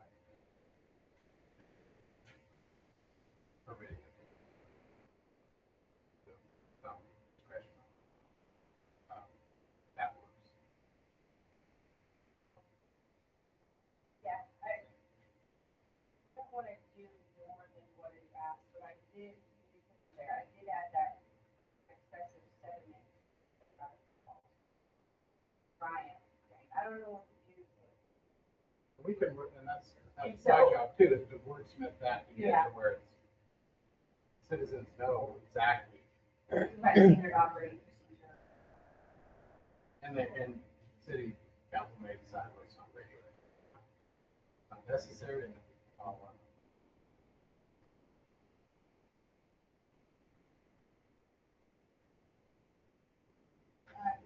one is going to be existing, article 3.10 of your soil erosion code. Very minimal changes, it's just updating, the current criteria, standards and stuff. Previous one was, it's not existing anymore, I think, fine. That's the very first one. So that particular section has been updated from existing ordinance that we have in this section. Yes. But there were things that were missing, is that correct? I needed an update. Yeah, what was the criteria, design criteria that was in your existing code? Longer about how it's worked.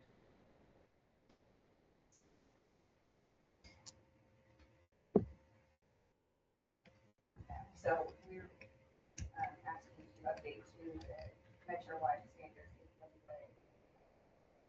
100.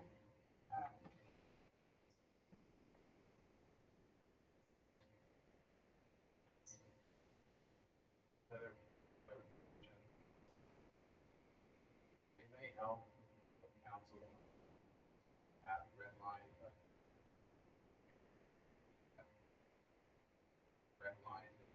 show at it. Soil erosion code, most of this is already come on. This version. That will help probably cities.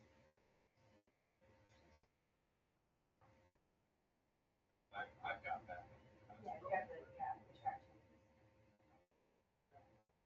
And so the design criteria that you're referring to is on step 5. All right. Starting at C.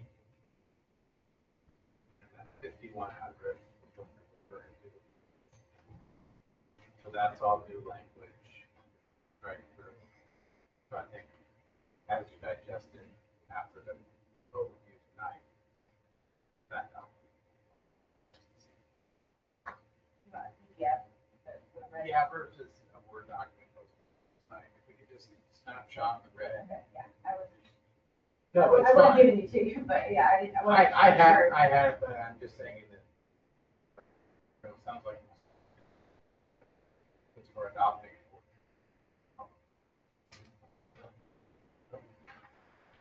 I'm not saying anything. No, No, this I is said my. yes.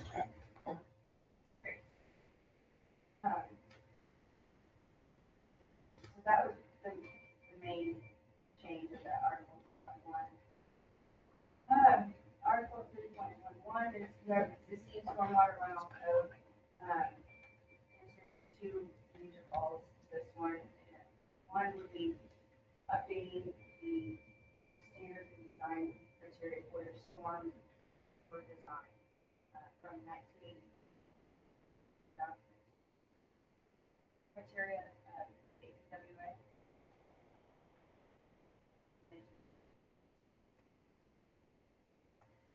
Next one would be adopting best management practices from AWA and Mark. Single state water quality design. Work permit program. But,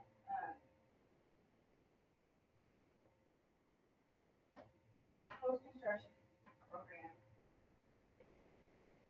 is water quality best management practices. And there was no good place here to put this. I added a division in this article, and just sent it from water treatment. I don't do it facility, from water treatment facility.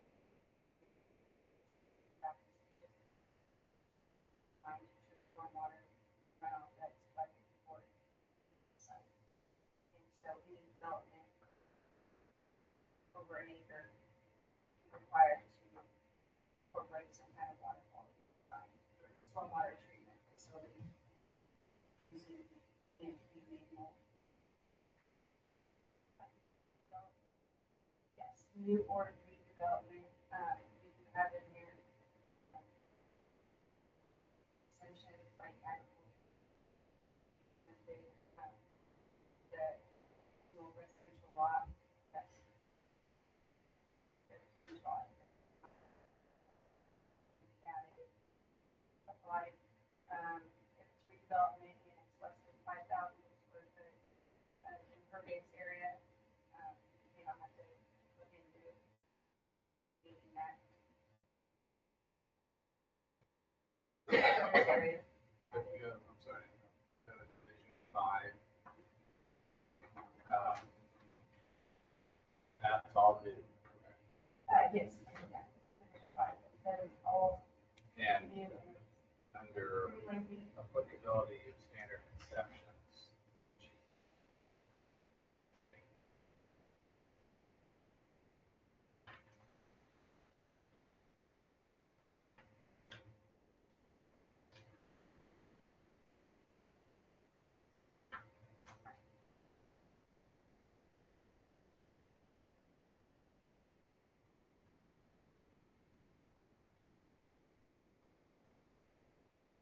Part of the code is listing water quality and requirements of it, but it also require, we have these stormwater treatment. They need to be certified, that they're built correctly, that they operate correctly, maintenance plan attached to that property.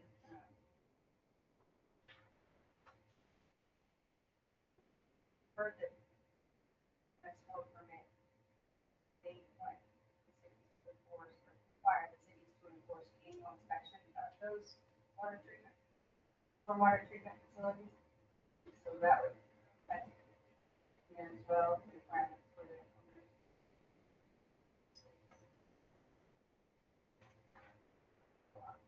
What's an example of a development that require water commercial 5 acres? Yeah, yeah. And if they were required to have storm water. That's where the EMP manuals come into play, is the options, options. There's like 8 common, options here, water quality, some, I know you guys have existing volumetric case, like water quality, then that you would just have to add in, water quality volume, just a little bit more storage to provide storage for different places. And then they require you to, release that volume, over 40 hours versus 24 hours. Pollutants, there's also, rain gardens, vegetative swales, ponds, or even more expensive stuff like proprietary things, oil and grid, proprietary system inside your storm inlets. Or in the property.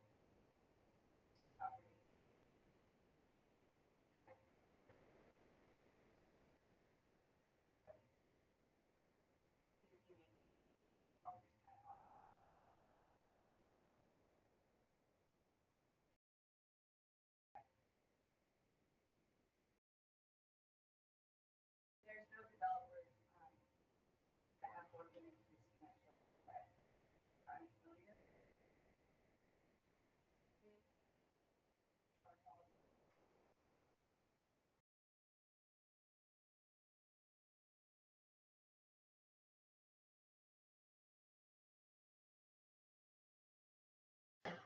I don't know enough about that. Okay, I know, it's a lot. It would be, it follows, festival permit allows the city, but to find that not feasible, so we put that ownership on the owner. try to affect it, because something like that costs. And it's, anywhere between $500 to $1,000, let's say, if you wanted like a professional experience. This would be for residential, like individual residential, for agriculture, for health.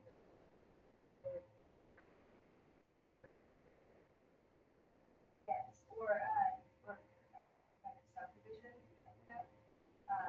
You would have to, you usually live here, you make a send some sort, built, and then they would have to have that water quality. That, there's a separate thing, the HOA or who would be responsible for maintaining that basin. And you already kind of do, but you're just being an additional step of, them actually inspecting it. And they'll turn in those reports.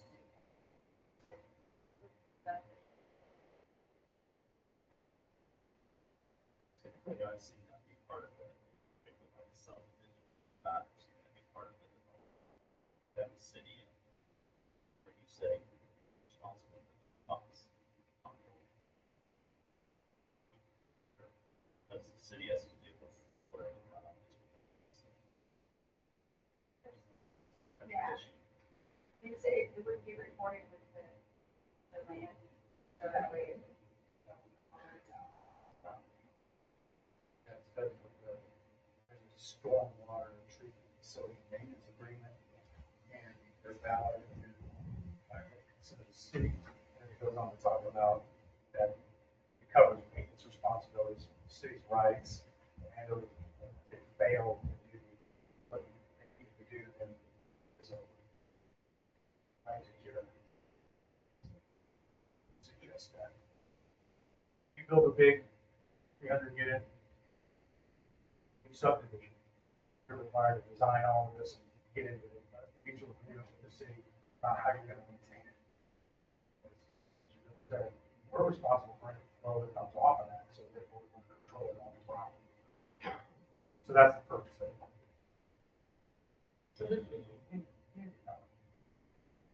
Yes, yeah. But if you had like an existing. There's nobody grandfather either. Well, You said 1981, they you said earlier. yeah, that's true. Right. For example, Williamson Farms. Somebody went out and dumped their oil in the storms. Went wherever it goes from Metro. Right by here. And somebody discovered that, who's responsible? That was Brad. Where it comes from. City responsible for that. This is what I'm not understanding. I understand, yeah, don't put stuff down the storm sewer, it doesn't belong there. How do you catch them? Well, this is a dumb question. It's not a dumb question. You need to have the law in order to enforce it. The laws exist that are very difficult to prove. Yeah. Who, who did what, who dumped the oil, whatever. But I think from the EPA standpoint, they want us to, they don't have EPA. So there's federal is the principle where junction with federal government is part of this by regulation. For cities to have permit to release into federal navigable waters, then they get to negotiate with the cities or tell the cities to have that. So, whether you approve it or not, dump this oil is a different question. But I think at least updating it. I mean, I don't know to what extent all of this EP is saying yes, yes, yes, yes. Have all of this. I'll do some due diligence. Their perspective.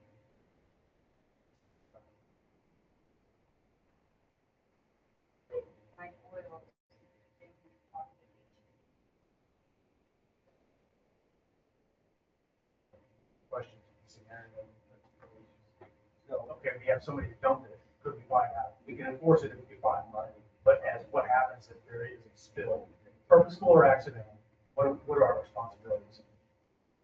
Department of Health and Environment has a section that helps us do.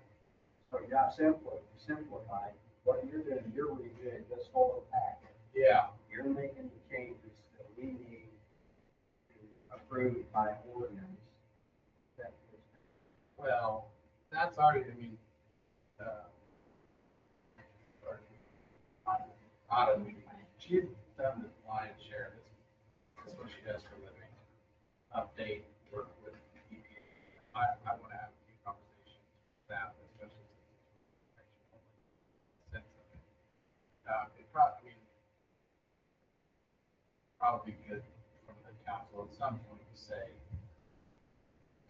well, I can just anticipate from the council. We want our laws, we don't want them to be mess. Anybody can violate an accident. Want it to be clear, we want it to be fine, happen, by federal.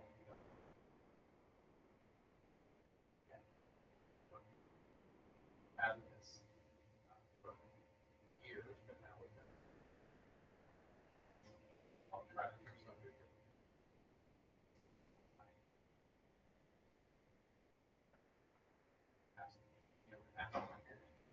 We started this with planners. Extended contract.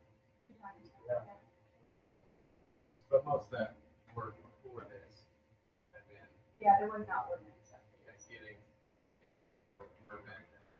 Your plan, your entire plan, yeah, your educational. Which we did adopt. Yeah, absolutely. This is just out of the legislative. Yes, the legislative piece of things we're missing, things that need to update in our code.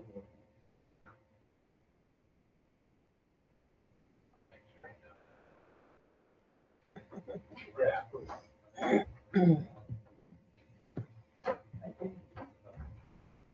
Well, I think the plan moving forward would be then that Josh does a thorough legal review, maybe some alternates, language, or things that we have here may not be necessary. Make sure we're compliant, that's what we need to package this up to where it's a little more amenable in the reading, and we'll simplify it in some ways. Say, this is what this actually does, and have any concerns or questions about that, or don't want that, and still, it can still be without it compliant. That's what we just package this up in smaller, more reviewable pieces, if that would be okay. I think maybe that would be, probably best.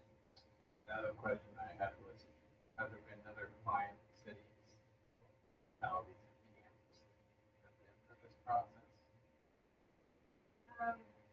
For Kansas, no, because my other clients are all in Johnson County, and we did it in 2008. So, I did the requirements, they're all the same, all the, and I worked same requirements. And so I first the best language, you could have it real short and simple, safety, bare minimum requirements, but, Johnson County is 20 years and updating their codes over time. So that's why I like it. What I like for is at least to have that comparison of what our actual care requirements, then we can carry that to. What document is that, that correspondence from the EPA or manual?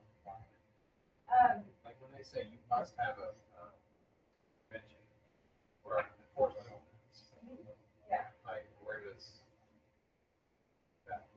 It's the NAC, yes, Clean Water Act. It comes from that, and then the EPA, state, state. We have agreements on what their permit terms.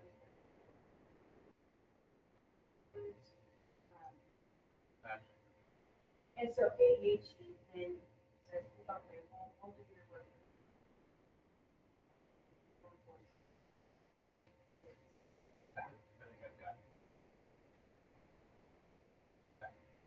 Comparison, this is Yeah. an example of probably more sophisticated, code from Johnson County, but it may have something county councils or wanted.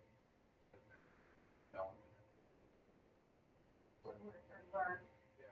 At-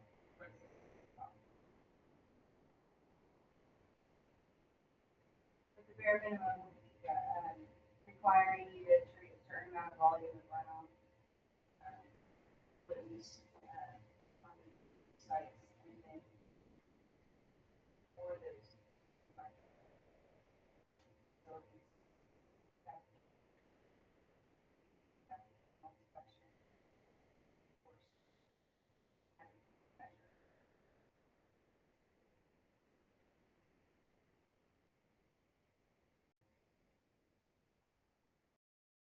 Would be result in the legal and put a package together. We'll say, okay? Yep.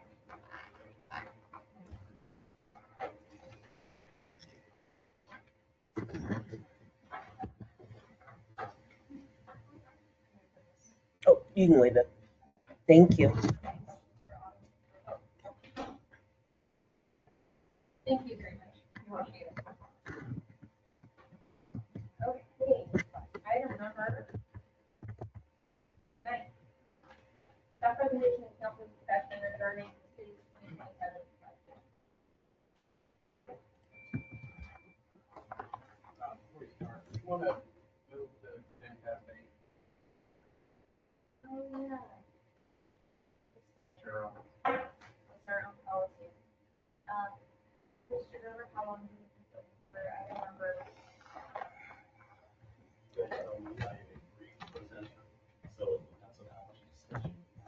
I have a couple questions I'd like some answers on, so it just depends on how much. Generally, the council. 10 minutes should be easy. We need a motion by council to extend it to 15. Motion, Council Trevor, Council Adcox, will please call roll. Everhart. Malat. Shriver. Yes. Adcox. Vote passes 4-0. So part 2 of our budget discussion, that's what I labeled it here. And just to, as a matter of review, this is the calendar that we laid out. Last time, everybody seemed to agree that it was okay. So that's how we're planning to proceed, but we do essentially have a budget discussion on every council meeting now for the foreseeable future. So that'll be fun for all of us. Budget priorities, we talked about this last time. I did add continued tax to the budget priorities. Otherwise, there, I think things that we talked about over the last couple of years and including last week. So specifically what I wanted to visit about tonight, again, no numbers this time, just some very generic questions for you. It'd be amazing to have some answers and discussion about this tonight, but also certainly feedback of any kind that's not in this meeting be helpful as well. But specifically, I know we had some hiccups in last year's budget process, so I want to ask what information would be helpful in helping you make budget decisions, and what was or wasn't provided last year that can be improved.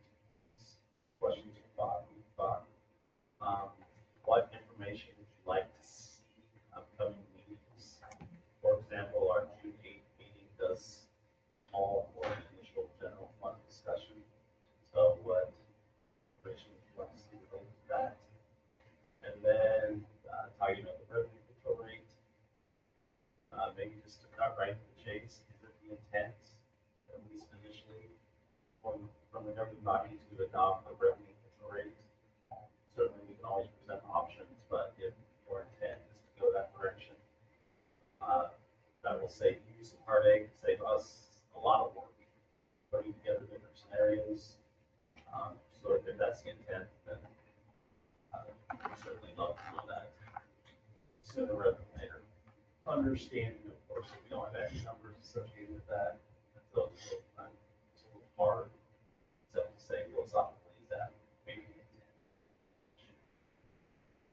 So for right now, maybe I'll stop and see if you have any feedback you want to give me before I move on. I will say, it's been helpful for me. So,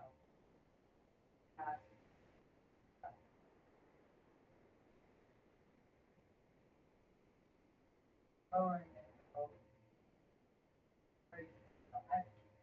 the example, I want to say, I don't know how hard that is for you. Probably a model, there's kind of somewhat a model out already. And that's been used in the past. Sure. And obviously, not saying it hasn't happened, but, that, that's always done, that's, I don't know, I'm pretty sure something has to use their information. What that is, it's all standard information that is brought to us, and each department, for instance, it's kind of unique where our departments get ready. It's gonna be a unique, but that's kind of.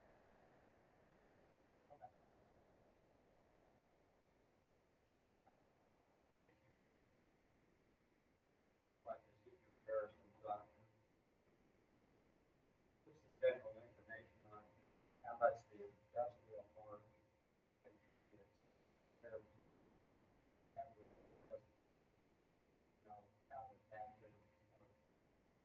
how much the industrial park and their actual tax, which does kind of ease the burden on some of this. I think the revenue will lower one half or raise one or whatever. Really good idea. And you know, I always come out against revenue rate, probably not going to change.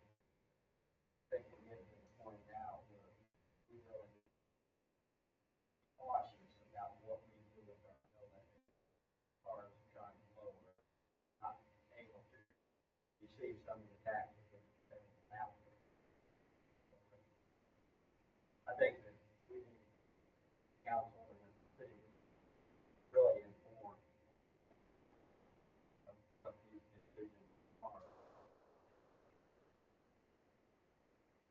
You know, when you talk to taxes, you know, the industrial park pays taxes, which what really does relieve some of the tax burden.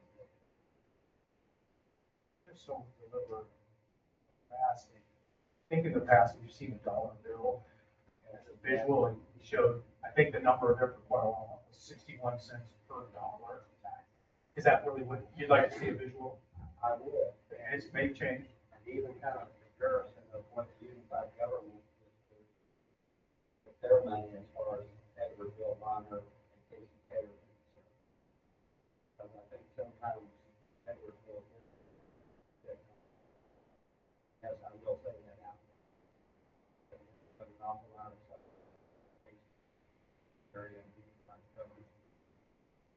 We shouldn't have. But if you can understand what I'm saying. Money, I know if you don't have it. On that point, I'd love to see, maybe a 5-year comparison if you want to less specifically this. I think that helps me as well, and so I'd kind of like to see if maybe in the last 5 years, what Edwardsville's collection on average of property has been paid for residents. Average. What are my hard taxes? Hours, that's what we collectively do, both like the like that. Property tax burden, how that is, changed as far as our, we've been, 2 years back, 2 years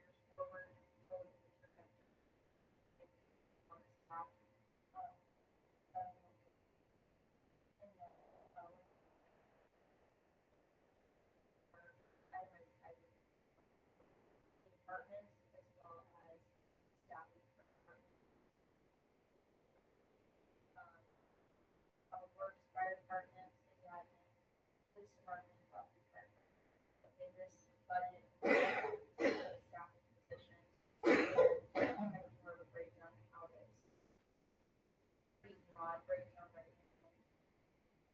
And for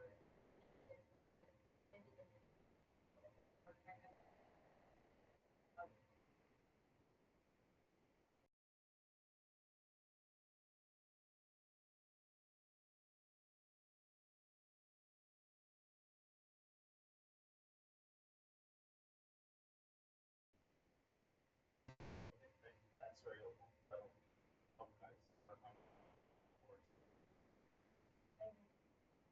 for running control, I think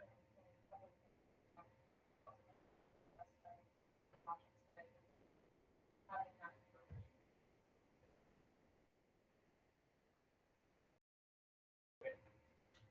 I think in the interest of keeping my promise to be brief, I will just move ahead to what's next. Like we talked about last time, we have to get out of completely. It's been a challenging process. General fund detail review, for sure have to have a revenue neutral rate decision by July 13th. State by July 20th, but that's the council meeting before that. For the revenue review and the August timeframe. I think I made sense. One other thing is if you can do this, special sales tax and these other, if we've done that, then. Yeah, that'll come under the other. That's the manager report. 34th Street sidewalk, phase 2, has some KDOT cost share funds associated with that. That sidewalk, we had a notice of breach. All of the, let's say, the insurance and bonding stuff is completely taken care of.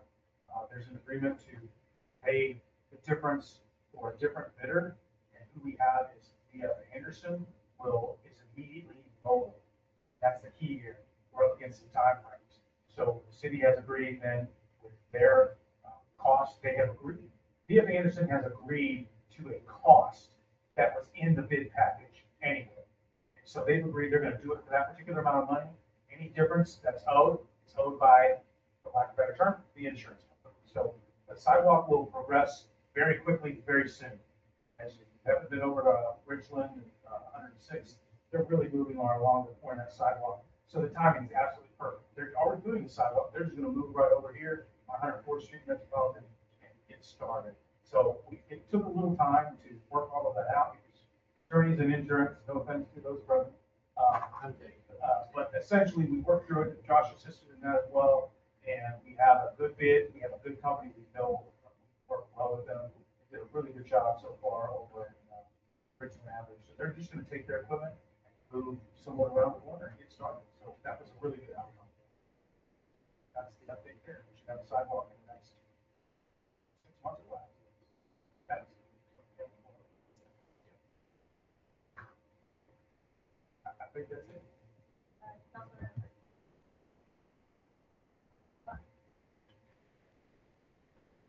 Richland, I'm glad you mentioned that, but it's gorgeous. I hate losing all the trees up there, but you know, I have friendly.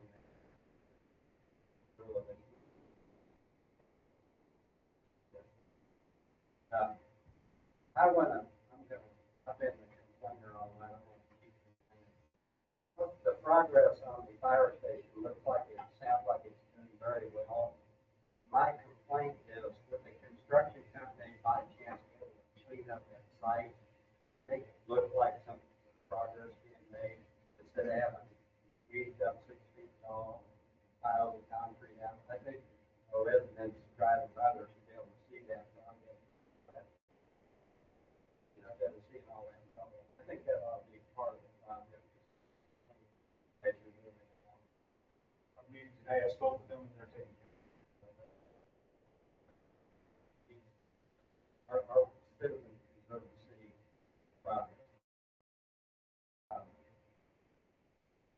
Anything else, city manager?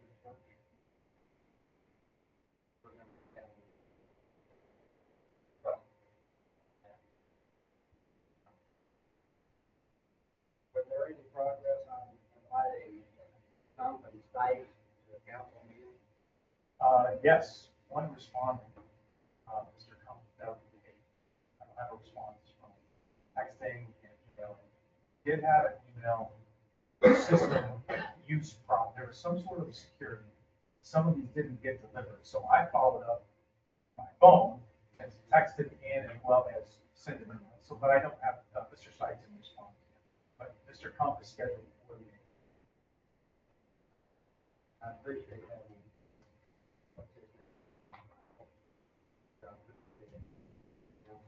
Good to see the county type people here. See what we're doing. I have, was curious about, do we have an ordinance on maintaining sidewalks in front of our residents?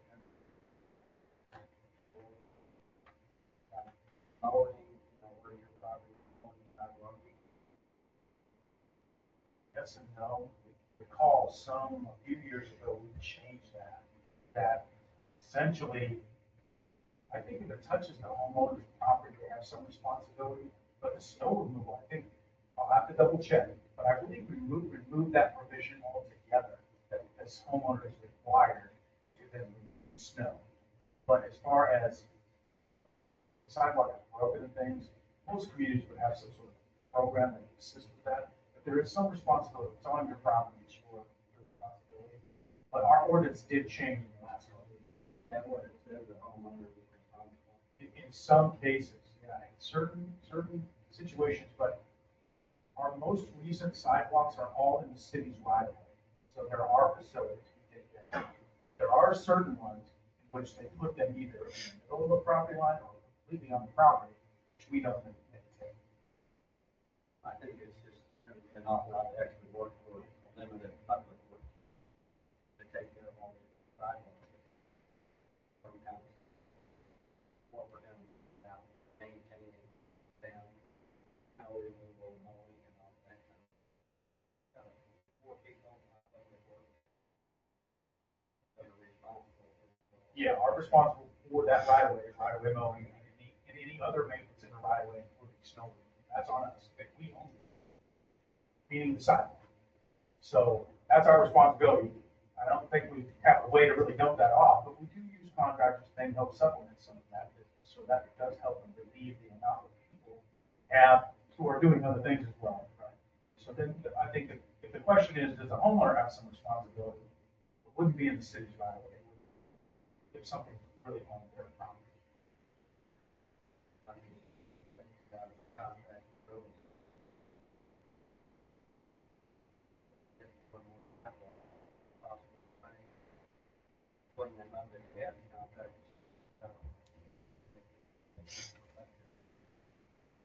My only response on the land is that we have updated equipment that we purchased, right, we authorized to purchase their sidewalks and the mow around them. So I think we have the resources there. I'm just going back to saying the amount of public works employees that we have.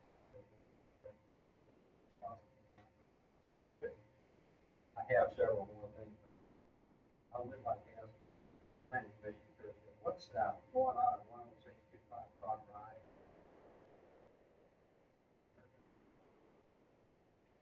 What address?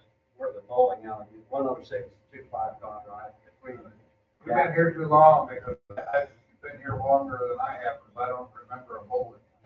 Oh, well, that's, yeah. Mr. Malott, is that Last slab down there, that was 12 lane AMS bowling alley. Oh, yeah. I'm sure. In between the BP station and the residence to the east.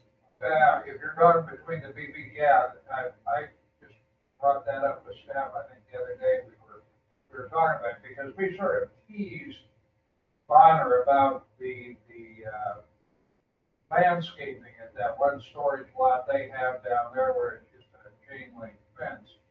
And so then the other day I'm driving by this, and essentially we have a chain link fence with a sheet on it or something.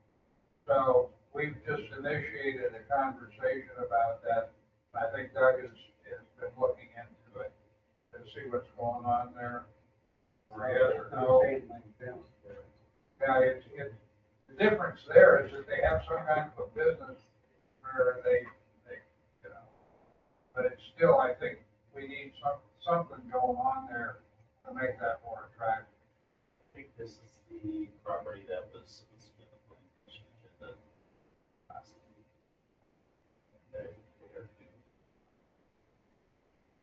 They submitted a ruling.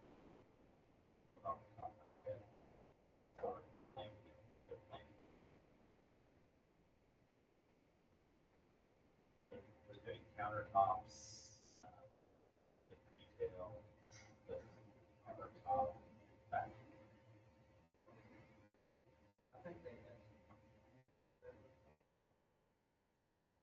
They applied for a special use permit, didn't they? If that's the right address. Like, It's right next door to BPU. Right. Yeah, yeah, or BP. Okay, thanks, that's all. Yeah, okay. We've already started that conversation. I'm curious. I'd like to see the development on Route 2 highway, and I didn't like the rental parking. Yeah, I like to think our standards are a little higher than modern. My comment. Councilman Shriver. One comment, I'd like to thank all staff involved with Memorial Day cemetery on Sunday. I was there earlier looking at the paper, but I know there were several people involved. Edwardsville staff, our department, public works, our CPC,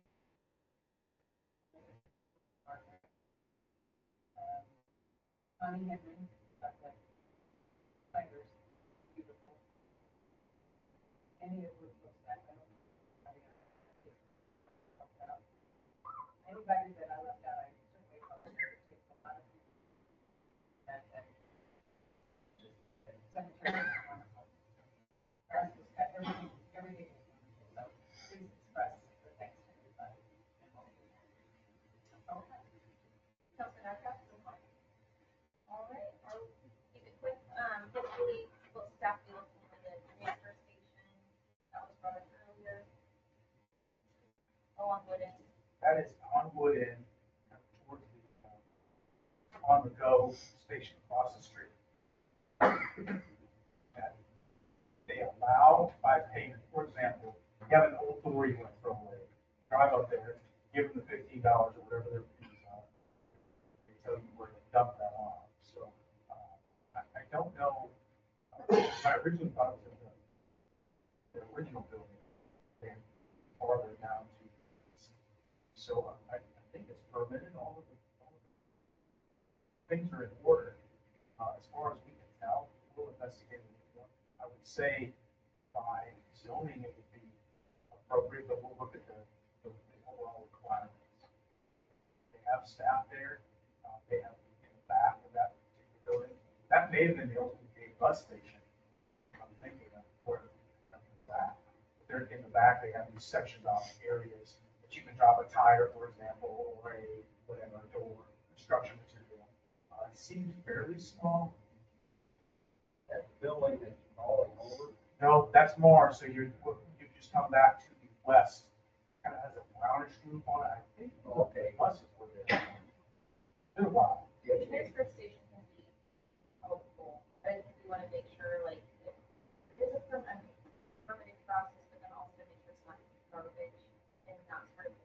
I mean, I've personally been there, and there was no trash bags. These are, old something that you want to throw away, and they don't, not curbside, you can't put it in your trash can, but you can pay them whatever the fee is based on the item at that particular.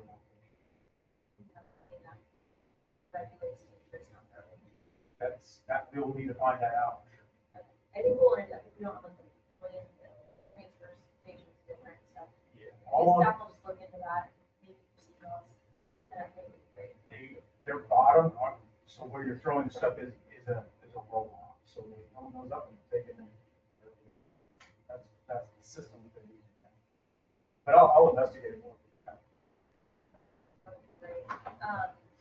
Memorial service was wonderful. Thanks to everyone who was involved in planning that. I got an email from Savers, and so I just wanted to give an update on that first like cleanup and thank everyone who participated in that and got that work that they said they were able to save 420 pounds of miscellaneous like dishes, toys, sporting goods, and 429 pounds of soft items like clothing, blankets, shoes from going to the landfill, in addition to 110 large items like chairs and seaside tables.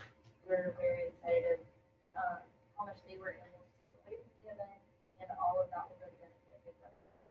So double bonus on that. Thanks to everyone who was involved. Have a great evening.